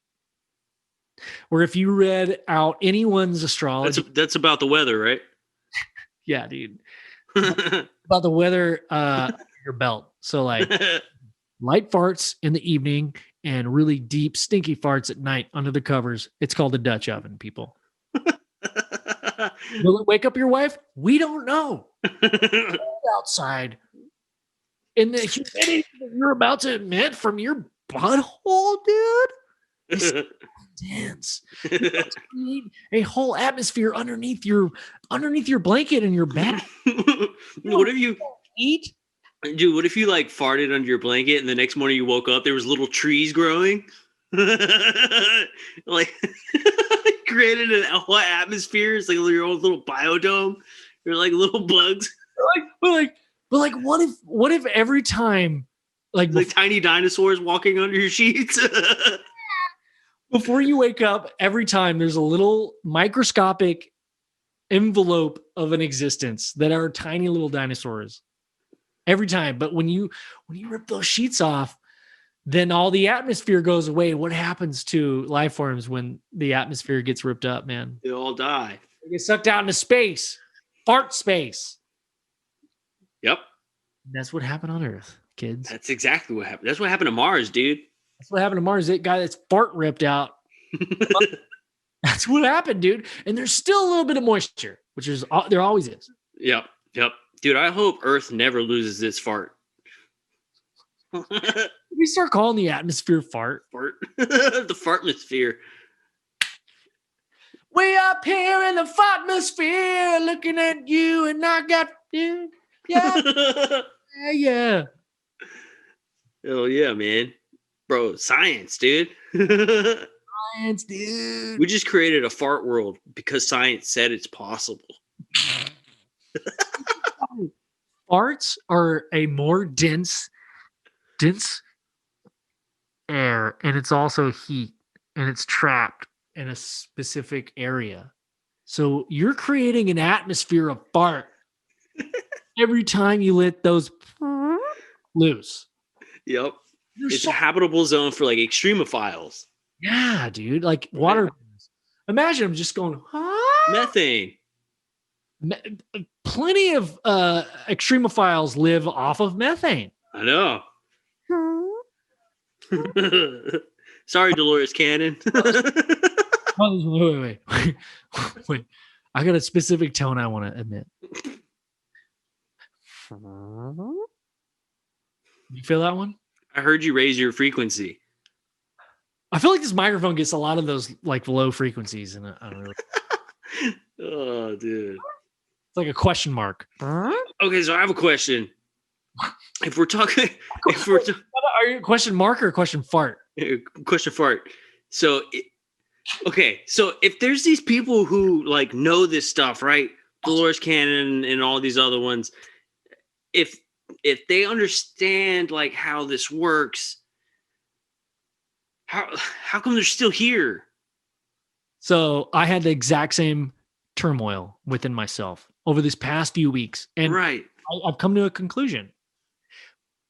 She never says it. She never explains. Like, all she does is it's almost like it's like a hypnotist. It's almost like a magic trick where she skips over like, yeah, and then she starts like saying all the interesting shit. But she doesn't explain how you get there or how you leave. That to me is hinky. Like, if someone was explaining something scientifically and like very out in the open, they would spend time on like, this is how it's happening. Right. Kind of glosses over the, and there's all this interesting, cool shit that you want to hear. And yeah, to which I haven't even talked about that yet. And you get this stone, and yeah. And you get this, and it's all about you get this. Exactly, dude. Like I think you were saying it in a different perspective, but she also says, and you get this, like you get this this higher awareness. You get, some people get telepathy with this transition, and people were like, oh, I've been really anxious lately, and I've been really heightened, and I can kind of tell what people are about to say. It's a lot of stuff like that, which really at first was like, that's me. Yeah, but it's kind of vague. Going back to your point of the astrology, right? Yes. So I'm not here to we're not talking about like discrediting Dolores Cannon at all. I'm just telling you about we're talking about our personal experience. Right. This journey that I went through. Like, first off, it was like, oh shit, that's me. I think I'm an empath now. I think, because I'm a sensitive person. I think you are too, even though you're a lion. I'm apparently a white mantis, but still, like, we're still sensitive people. We could pick up vibes, dude. Oh yeah. So it's either, I think it's like people that can. This is where I'm at after listening to Dolores Cannon. She's describing something that a lot of people can relate to at different points in their life. A lot of people go through really great times and really shitty times. And you can freak out, or you can choose to not do that. And you could just say, hey, you know what? This is fucking happening. And I'm going to, this is a lesson in time. There's no wrong or right way to be a human. Like, there's some respectable ways. And I think some of the things that she speaks about like falls into that category. Like, man, I wish I can approach a really crazy event in a normal passive way and like really be like, you know what, guys, I think we should all chill the fuck out.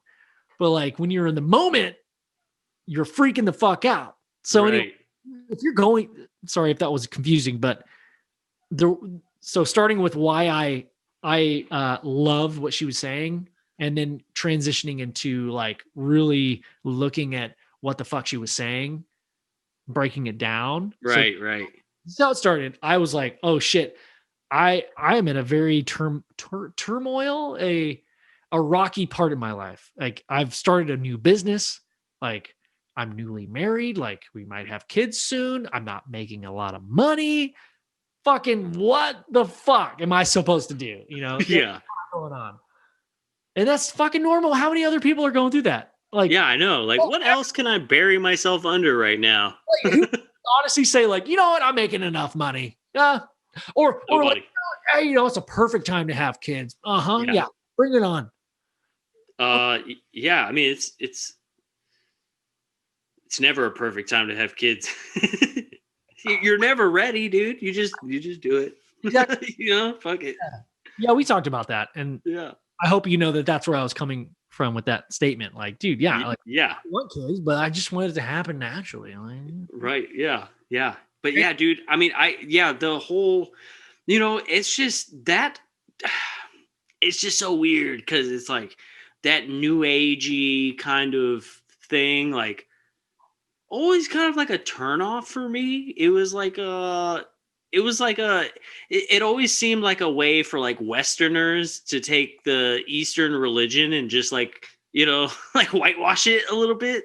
Absolutely. They were like 540 with this, dude. Yeah, they're like, hey, instead of robes, we'll wear spandex pants, right?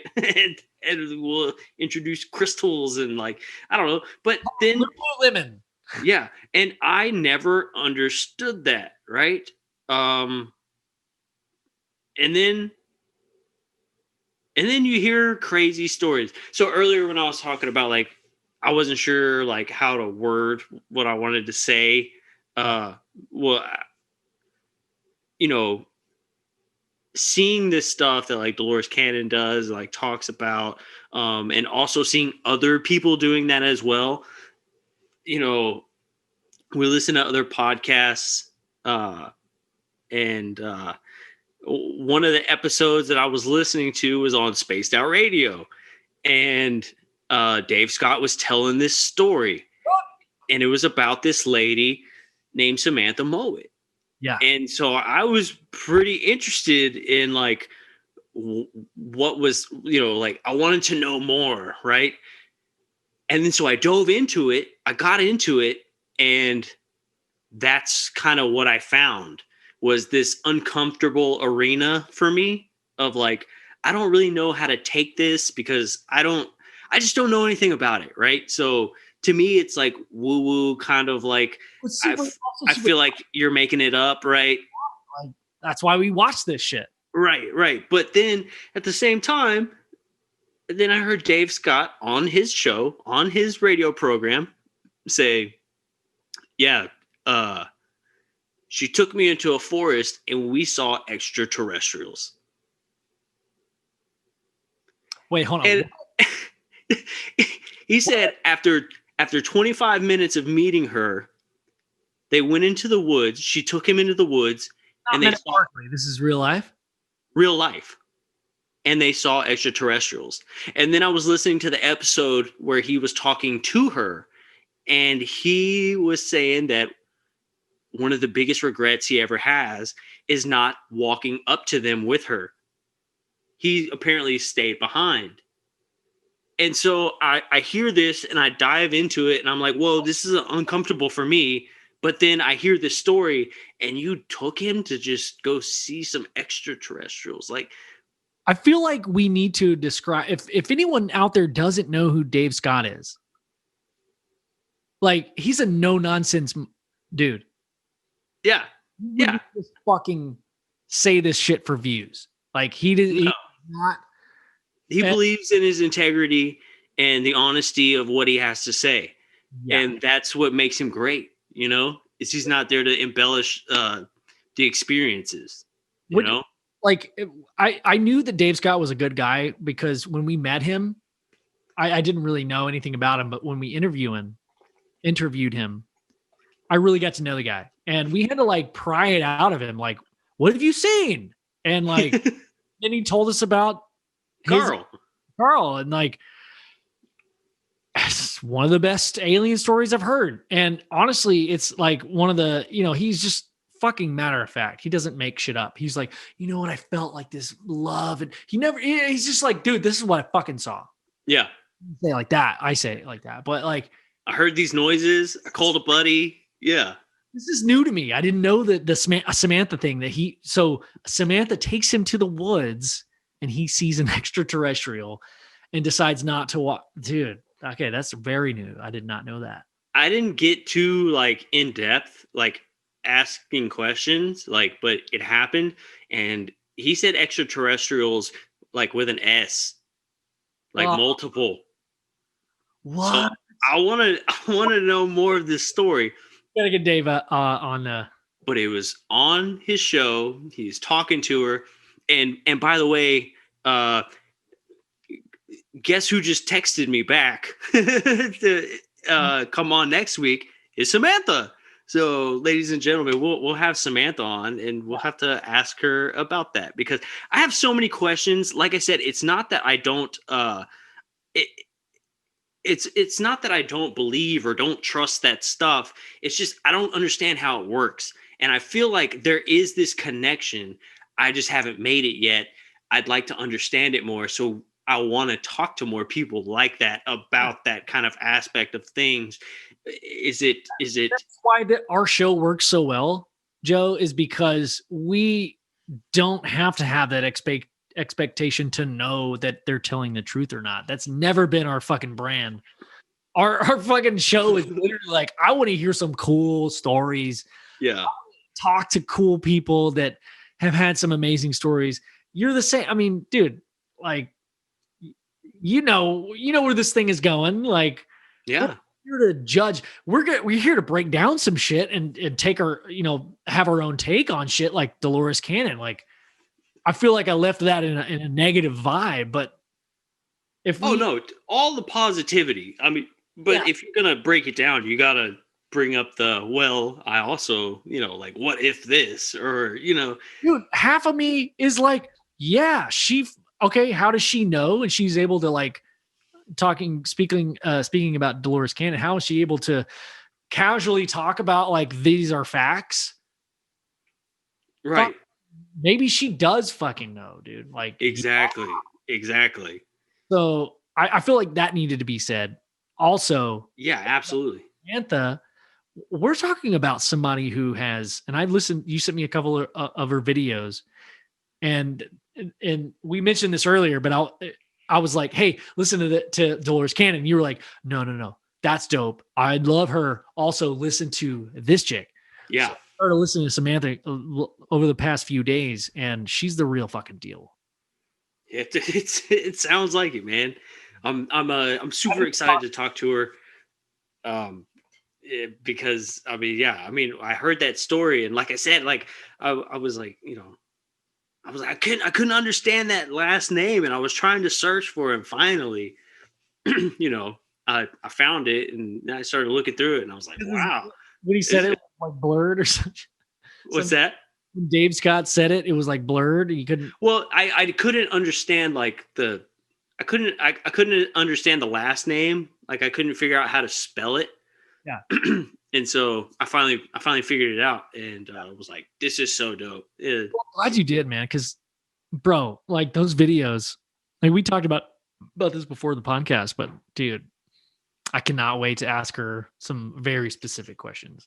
Yeah, because when he told that story, I was like, okay, there's this side of me that's like, I don't know about this, but if you can just, like, take somebody to some ETs, like, you got to know something, right? If you're able to manifest this or whatever, like, there's a lot about her that I still don't know, and that's why, I'm stoked to have her on the show, because I've got a million questions. I have a million questions because she's somebody new that I've just come across, and we're able to get in contact with, and she's super nice, dude. I love her videos.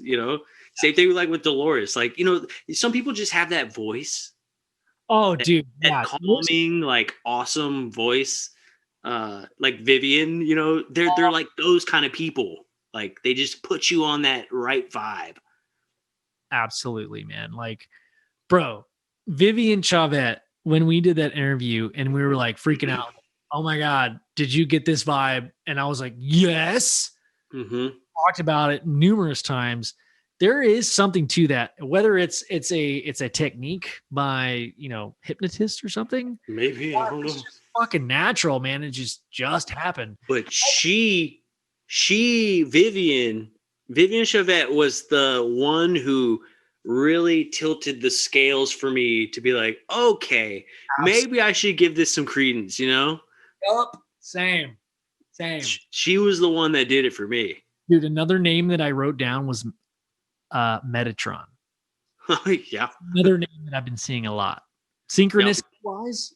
And it drew me back to that Vivian interview and just meeting her, and like us going into last year, not even a year ago, being like, I don't know how I feel about the spirituality shit and like vibes and stuff. Like, we're pretty socially adept people before this, but like after Vivian, there was a different language that we were somehow able to understand. Yeah. Yeah. In a good way. Now, a language that was able to understand in a bad way was motherfucking butt trumpet. That sucked. That guy was, something else. I feel really bad. Like, he probably hates me, dude. He probably thinks I'm the devil, dude. I remember I tried taking that video. Yeah. I felt so bad that I actually deleted the video. Like, we don't have it. He caught me. I tried taking a video to like show you to be like laugh about it. And then he caught me. He was like, hey, don't post that. I was like, huh? Don't post that. Oh, deleting it right now. Sorry. I got caught. And I felt so bad. I deleted it. Acted like I did. Anyway, so Bun Trumpet. There's certain vibes, right? Like certain people believe in certain things. Vivian got on our wavelength for sure. And I feel like there are certain people that can get on the wavelength. And this goes like full circle to this frequency idea that we've been talking about, this wavelength idea. And this, like, what does all this have to do with our or she was able to bring us up to her wavelength. Oh shit. Because I felt different. I felt different talking to her. I felt like a different person talking to her. Damn, dude. Like she was able to like raise our vibration just by being there in the room. Dude. And it's an unexplainable feeling. I know that sounds crazy. I know it sounds just insane, but that, dude, I don't know. Certain people, I really get that vibe now. Like certain people can just make you feel a certain way, right? You know? And honestly, if we're going down that route, like contactees, I guess, have this kind of vibe about them. Like you can almost feel something different, right? Yep. All the ones that like I kind of feel like this is pretty legit, right? They have like this certain kind of just feeling, this energy about them. I can't see it. I can't like. I don't think I can. While I'm in the moment, I can't recognize it. But down the road, that whatever that was, it's impressionable. Like I still feel it, you know, when I think about it in the long run. Yeah.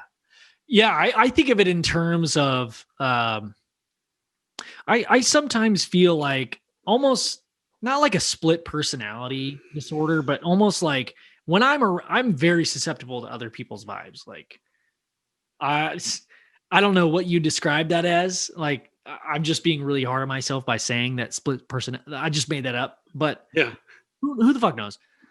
I'm very susceptible to other people's vibes. Like, I can pick up someone else's vibes from across a fucking room, dude. And I know you can too, because like both you and I, that's why we stuck together, dude. Like, that's why we just like, hey, so what about aliens, dude? Like, yeah.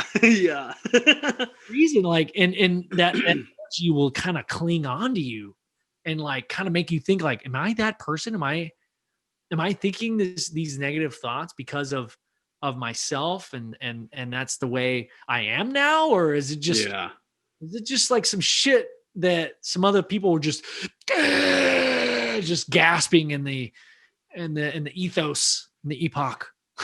I've been watching a lot of Reggie Watts. Yeah. He says he's cool. I fucking love Reggie Watts, dude. But so back to like just vibes, bro. Like that has always been a real thing. And now that we have some contextualized, some tangible experience with somebody who fucking made a difference. I was there with you, dude. Like afterwards, you were like, do you feel like really good? And I was like, yes, loved and accepted. Yeah. Like I've never felt that before. So who am I to say that that's not that she's not telling the truth? Who am I to say that she's not telling the truth, dude? That she's a Arcturian hybrid, like that she has some shit that nobody else is figuring out. Who am I to say this? Dude, yeah. The fuck? Yeah. I know it's such a like a weird, I wouldn't say predicament, but I mean it's a crazy headspace to be in. Like, this lady said she's an Arcturian hybrid. Okay. Then you get around her and you're like, holy shit, I feel so good. These Arcturians are legit. Right? So, bro, have you looked up the Arcturian, like the name? Dude, I'm sure I have at some point in my life. Let me see. It is it's hard to describe. Like, I have always felt, okay, I'm about to say something fucking weird. I've always felt, okay, in Taylor, Texas, where I grew up, where you grew up as well, I was only able to see a few stars in the night sky. One of the stars, one of the constellations was the Big Dipster, and then the little. And we know the Big Dipster is kind of like 69 the Little Dipster, and then the middle of the Little Dipster is the North Star, right? Well, if you look south of that, just a little bit, there's a tiny dipster. It's like a teaspoon. Oh, yeah. So I wonder, man, if that is not Arcturian, because I did see one explanation that's the Arcturian star system, but it's so convoluted. Do you like everything's out in the open? Like, it's called something else here and called something right. Like, there's no fucking, like, no one really knows. There's like an official name for it, but it's really hard to fucking find. Try to look up the tiny dipster. It's really hard to find. The tiny dipster? I mean, like, we'll say it right. Like the tiny, what's the tiny dipper? Like, you're not going to find shit. Like, it's really hard to find. Only astrometeorologists would know what this tiny little thing is. If anybody listening can tell me what the little teaspoon dipster is. Constellation that looks like the Little Dipper. Spell it like dipster, just because it's funny. Jess hates it so much. She's like, look at that. Yeah, dude. I mean, I can't find it. Can't find it, man. Yeah, there's only been like a couple of videos that I've seen that's like, oh yeah, that's the Arcturian system. Like, all right, well, is that all I have to go off of? Whatever. Anyway. Yeah, it's just telling me, it's like, oh yeah, here's the Big Dipper and the Little Dipper. I'm like, no, I want to know what that other one that looks like the Little Dipper is, but isn't. It's hard to see. Like, sometimes, I mean, I bet right now, because the moon is so low, like, or what is it? Like, not visible. You could probably see where, like, if you walked outside, the little tiny teaspoon. I mean, it's like not even a teaspoon, dude. Like, it's a tiny baby dipster. Yeah. So small. But you could see it so clearly, even in the city here in Austin. Yeah. I've been like drawn to that star constellation my whole life. I used to. Do you have the Star Map app on your phone? Dude, the same one you told me to download. Yeah, you could point it at it and just. It just says like a bunch of satellites are passing by and like nothing ever happens. I don't know. But hey, next time you're out, you know, maybe after the podcast, look up. So North Star, go all the way. So if the North Star is this way, literally go 90 degrees, and that's where and up, and that's the little tiny dipsty. Yeah. I want to call it the dipstick. It's like a Slurpee straw. It's so tiny. Yeah, man. Yeah. But anyway, so the whole point of that is I watched a video that was like, yeah, this is the Arcturian system, and I was like, oh, maybe that's why I synchronized with Vivian so well, because that's where our consciousness is from. I don't know. Maybe it's out there. Maybe if we're going with this theory of like we're all are existing somewhere else and we're just here temporarily, and they're all originating from somewhere else, like kind of would make sense. Like, but are we all part of the same star family, right? If you're an Arcturian, who's to say that lady said I was a Lyrian, Right. And some people claim to be Pleiadians, and some people claim to be Venusians, which is right here in our own solar system. Right. So, I mean, if that's the case, right, and we're all like this mix of other star systems, like maybe we're not all related.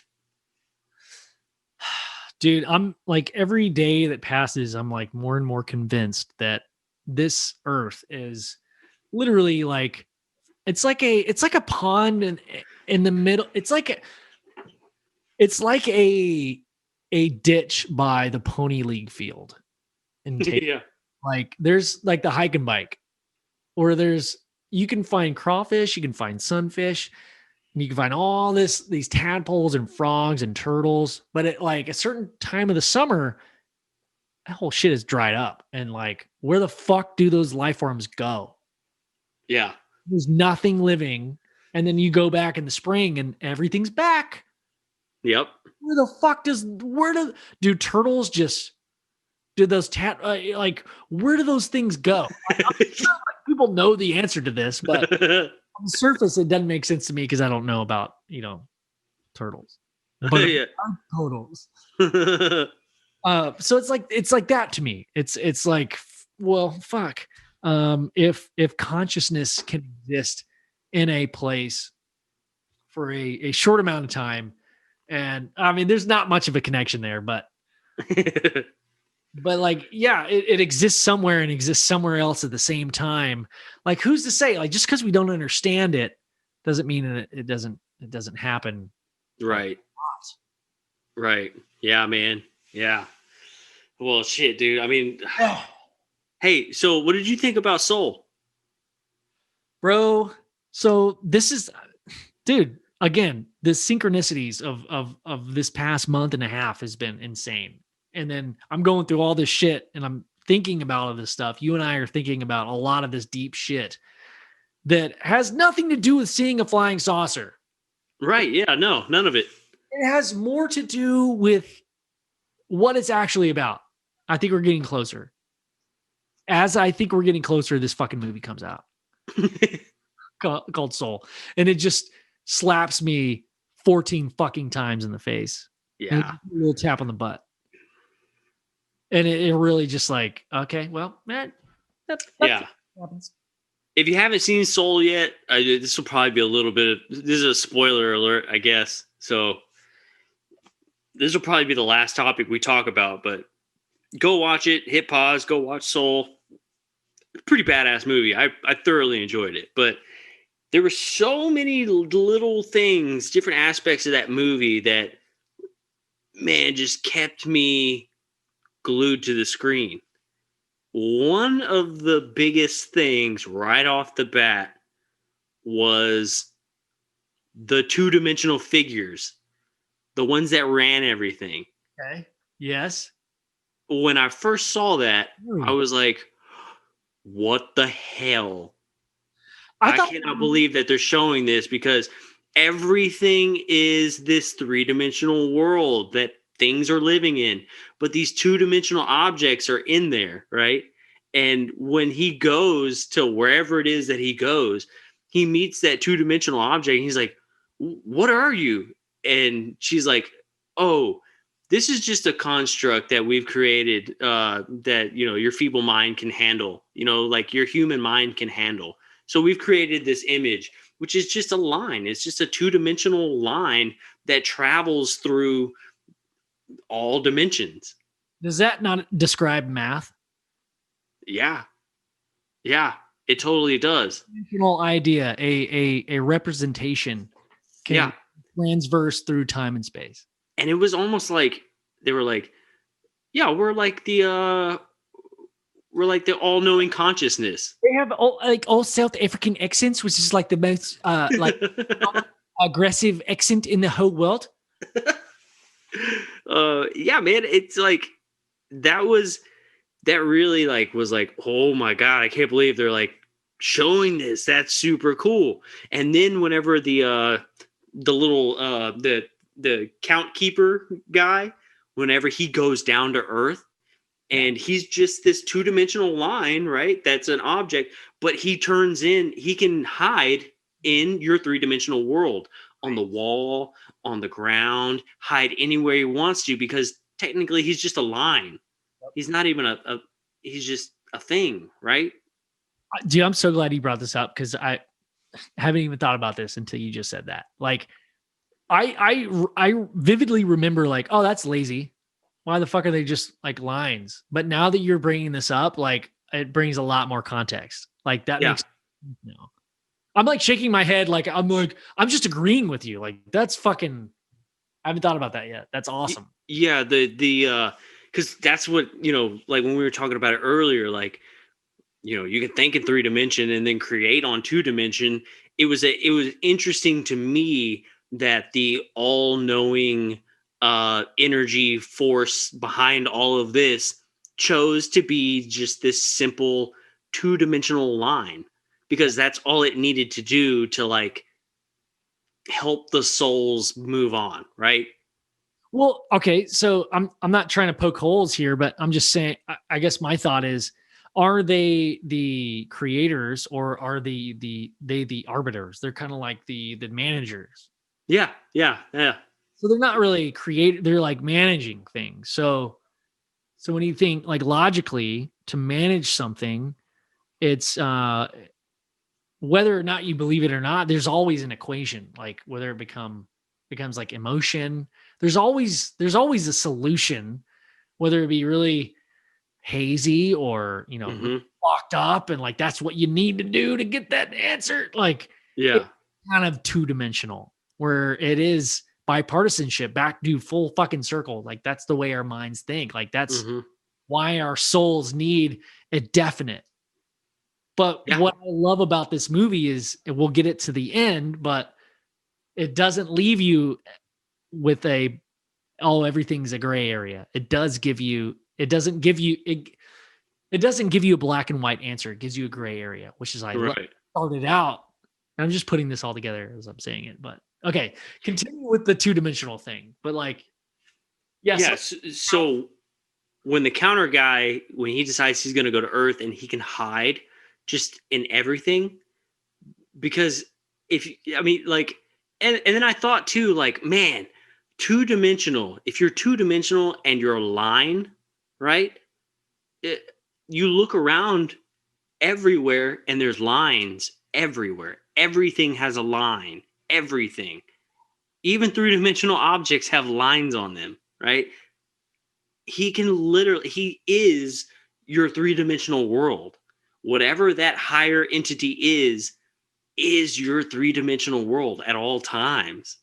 Like, I don't know, there was like this connection of like, they're all the same thing. So when they say like, these higher dimensional beings or whatever it is, they're always here. You just can't see them, because we're not seeing in 2-dimension. We're seeing in 3 dimensions. I love that so much. Holy shit. Oh, so yeah. God, dude, that just blew every great idea I thought about. That is such a good point, dude. Yeah, and that immediately made me think, oh yeah, these higher beings are around you all the time. Yeah, guiding you and I mean, they were able, the counter was able to affect. Right. Because your human mind is trying to project something like that looks like you, or that has some sort of form or mass to it, right? But we're not thinking that, well, life form doesn't technically have to be that. It could be a line. Right. It could be. And that higher power decided to take that line and make a weird shape that somewhat looked like a human that you could comprehend. Like so close that it's like comical. Like, it looks funny. Right. For you to be like, oh, okay, yeah, let's do this. Dude, hold on, that's a great point, Joe. Like, it took a form that was so non-aggressive, and so like even down to the dimension. It didn't have big bug black eyes. It didn't have gray skin.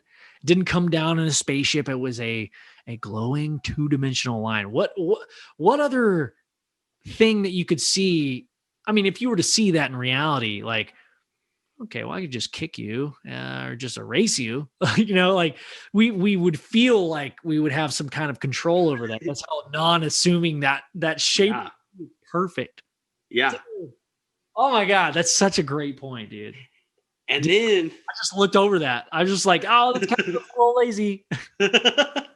Oh, so no, yeah. I feel like that was one of the biggest parts of the whole movie. That, to me, that was one of the most important things that the movie showed you was like, hey, this other thing that's happening outside of your earthly world is so beyond comprehension that, it was like, just look at the possibilities, right? And then also the little souls, right? Where been here before, you don't remember. We have this, people have this idea of like, you're a voluntary soul that chose to come here. And so all them souls, all the little blue souls, they're looking for their passion, right? They're looking for that thing that makes them, that last earth badge, right? Right, the spark. That's you trying to, that's you volunteering to come to Earth to fulfill that purpose. Dude, I'm telling you, man, it's such a fucking good movie. Everything that it is explaining, it's almost like it's explaining this deep yawn feeling where you're like, oh, about to yawn. You know it, dude. You know it, but you can't describe a yawn. How do you describe a yawn? Yeah. Try to feel. Try to explain what does it feel like to about to yawn? How do you know you're about to yawn? Well, it's like a thing. It's like a thing that you know, but like it might not happen. Yeah. And for a lot of people that are going through a lot of transition right now, like, what the fuck am I supposed to do with my life? It's almost like a religious aspect in the way we were talking about earlier, where there's a solution. It's like this corporation that's providing you a solution. Oh, no. You figured out the solution before you even came down to Earth. Yeah. That's really cool. That's super comforting. That's fucking cool. Like that's a great concept. And then you have to start on Earth with no memory of your past. And your goal is to get to that place. And that's why we have this longing to manifest what we think that we're meant to do. Yeah. Yeah. I could keep going on about that, but fuck. Yeah, me too. But amazing movie.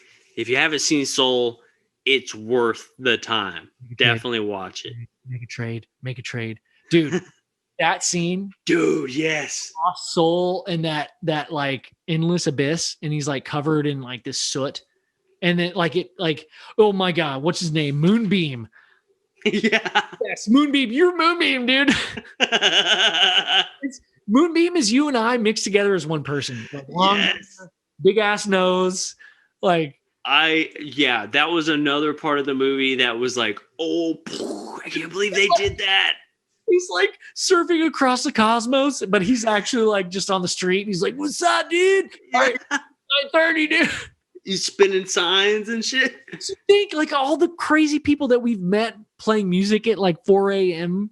All fucking crazy, beautiful people that we've come in contact with on 6th Street. Like, what if that motherfucker is transversing the afterlife right now? Right. And that's the reason why he's stuck on fucking hallucinogens, and he needs that money to get back on that acid, dude, because he needs to get back to his. He needs to get back to wherever he was going, yeah.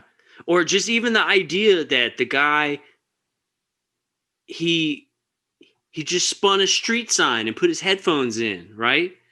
And that's how he was able to meditate. That was his meditation. That's how he was able to reach this astral plane. And all the people that we've talked to, man, they all talk about this astral plane. And it was just cool that they implemented that in the movie, that aspect of like, hey, but there is this life and death thing. But also, if you're able to maybe concentrate, maybe meditate, put your mind in the right place, you might be able to access this other world. Yeah. That is, seemingly impossible to reach.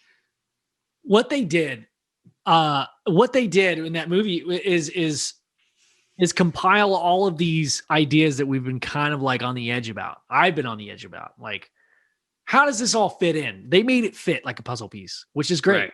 Dude, great fucking job to those writers. Holy shit. I'm not saying by any means that is how it is. Oh yeah. Again, dude, we're back at the same idea that the Bible does. The Bible gets that idea in your mind and makes your brain wrap around like, ooh, this is an idea. This is like something I can easily fit into this little puzzle. Like, this is beautiful. Great. This makes sense to everything that I'm thinking, everything that I've experienced. This is what this movie did. I'm not saying that this movie is like analogous to the Bible, but like, as far it packaged it really nicely. Yes. This alternate idea was packaged very nicely. So nicely. It really answered a lot of questions. Yeah. I'm not saying like it's the answer, but it answered a lot of questions. And it was still also interesting, if people like, oh, so this was like an anti-God kind of movie. No, not at all, because the souls were moving up to this light that the two-dimensional objects worked for. And they described that the light is, you just become part of that light now. Yep. What does the Bible say? Oh, you become part of heaven and you were forever a part of heaven's kingdom and you're just a part of that now. Yep. How different? How is that different? Yeah, it's not. It's like they were able to mix like all the ideas together, kind of. Dude, it really is kind of like tying in a lot of like the allegorical notions and a lot of this new age shit. And aliens, dude. Aliens, bro. It does tie in aliens because what is a alternate dimensional being other than an alien? Right. They're not from this Earth. They're not from this Earth. Okay, well, that's a fucking alien, dude. All right. Yeah. Back at Patrick. Yeah. Is the counter's name not Patrick or what is it? I watched like 30 minutes of it before. They all had the same name except for him. Jerry. Was his name Jerry? Yeah. Counter's name, I feel like it was different.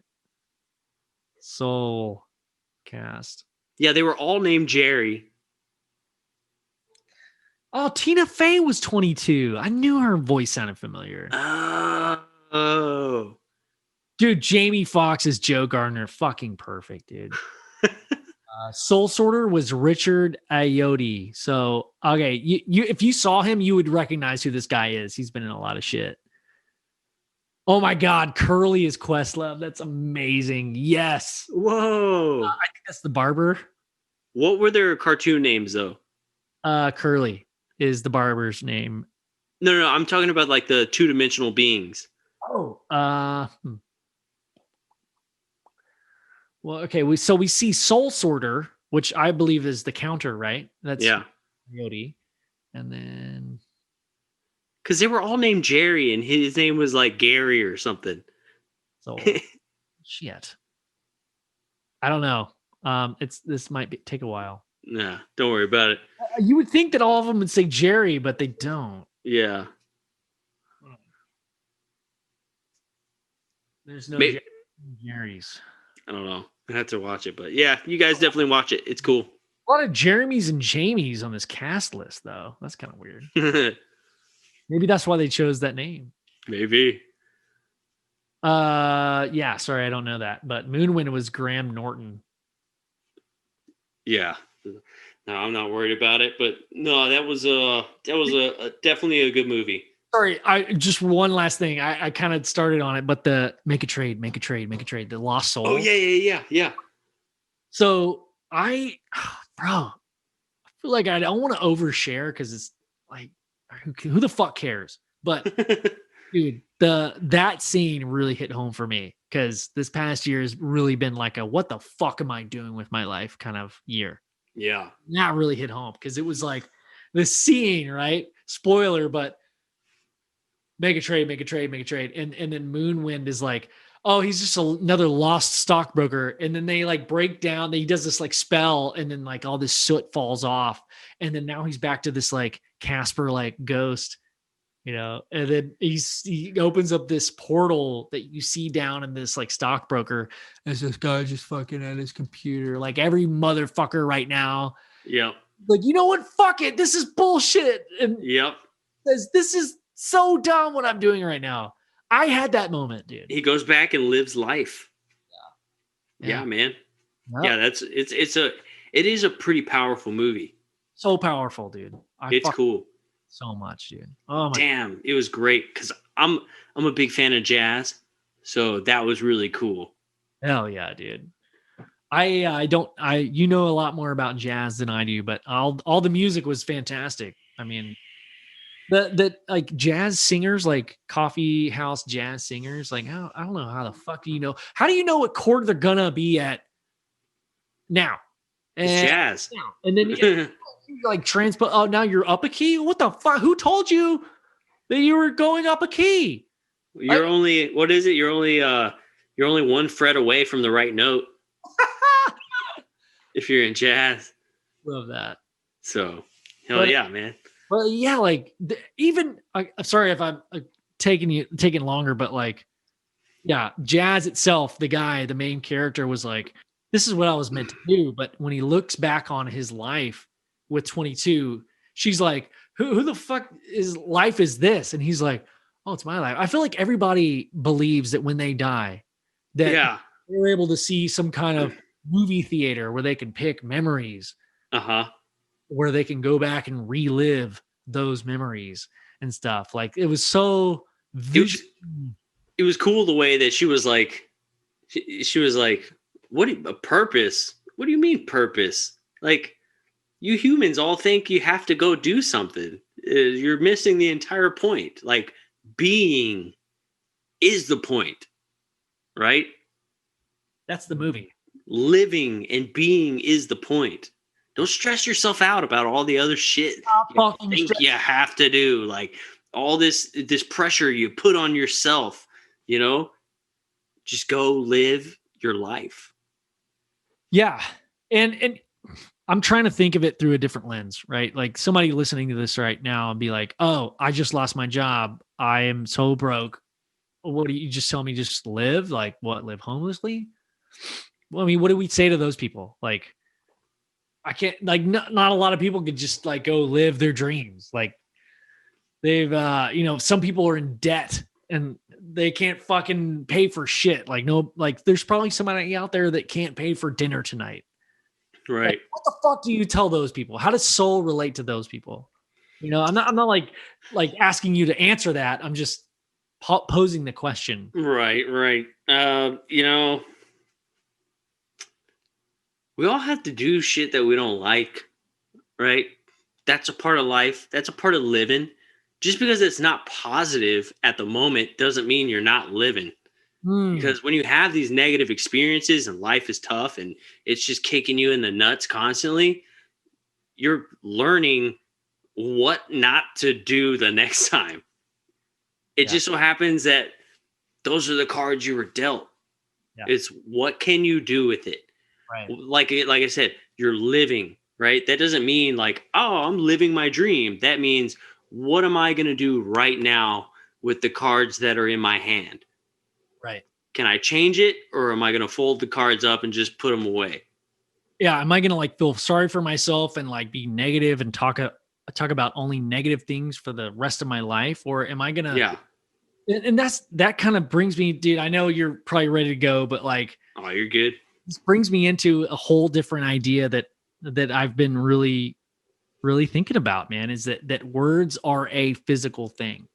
They manifest your reality. I think words and the things that you tell yourself, when you say, oh, poor me, oh my God, I stumped my fucking toe, oh, my day's ruined. Yeah, well, your day's going to be fucking ruined. Yeah. Yeah, definitely. Like there's people, and I totally fall into this, like, even you, Joe, like I've seen a huge change in you and I've seen a huge change in myself. Like, I think we've both been through times in our life where we're like, I keep hitting fucking roadblocks. I keep hitting unlucky streaks where like, Who else would this happen to? Why the fuck did this happen to me? Yep. Nobody else. Absolutely.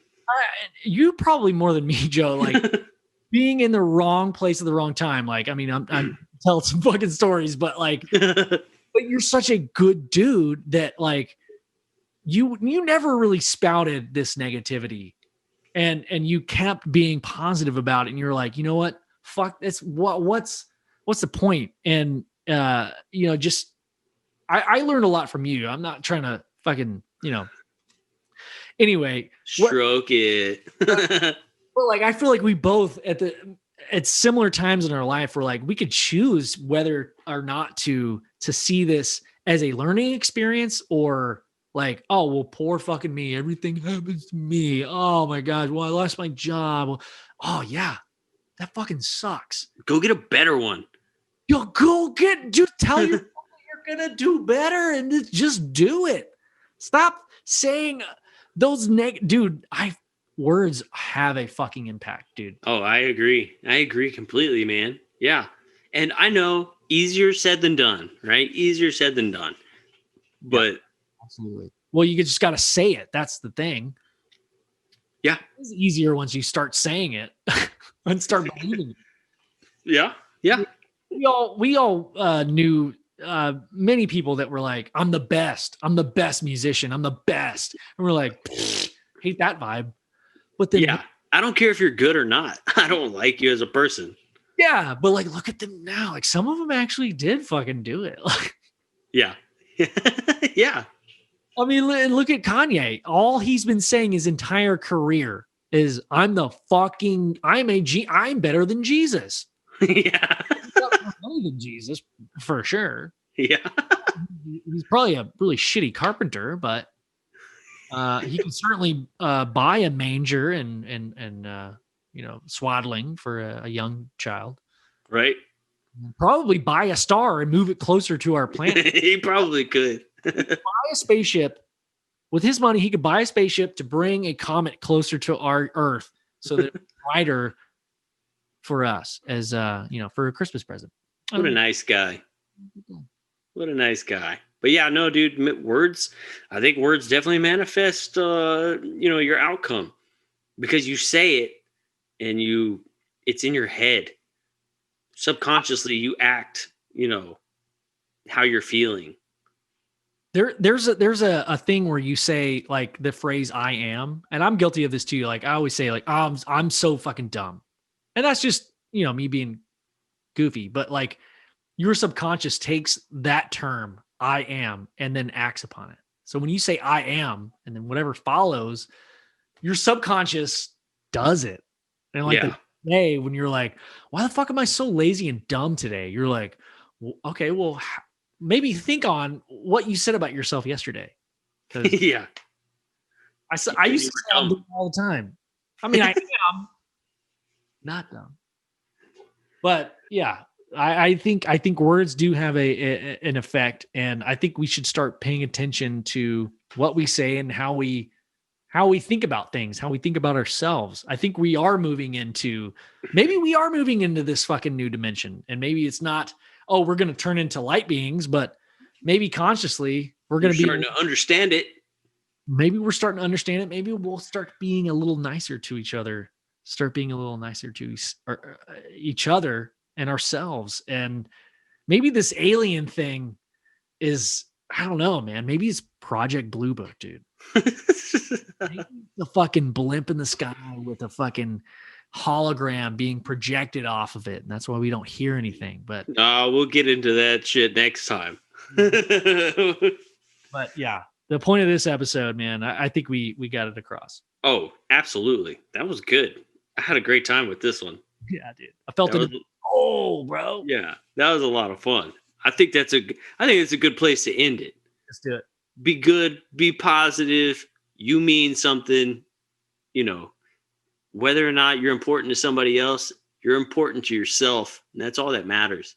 Love each other, love yourself. That's all that matters. Yeah. And then everything else will follow. Yep. Presidents of the United States said, you got to love everybody and make them feel good about themselves. Yeah. You gotta love everybody tonight. You gotta love everybody tonight. Like, we totally know the words, dude. Oh, yeah. Yeah. Well, all right, man. That was good stuff.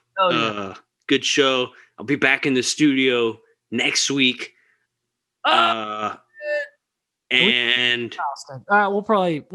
whatever. Oh yeah, my house, your house, whatever. Either way, we'll be together next week, and we're gonna have Samantha Mowat with us. I'm so excited about that, dude. That's gonna be awesome. That's gonna be cool, man. So yeah, y'all just like, hey, you wanna be on our show? Okay. Yeah, sure. That's kind of how it went down. Well, vibe, like just through some, non-local thing. She was like, "Oh, this guy's probably cool." Yeah. Yep. So I'm super stoked for that, man. Next week's gonna be a good one. Next week's definitely gonna be a good one, man. So. Nope. All right, brother. Well, good night, and be good, man. Yeah, be good. Be excellent to each other. This was another episode. UFO Garage. You can't hear me while I'm talking. Yeah, it's so weird. I can't wait to get back in the studio again. Me too, dude. Oh my God. Station. Hell yeah, dude. All right, man. I'll talk to you later. Peace.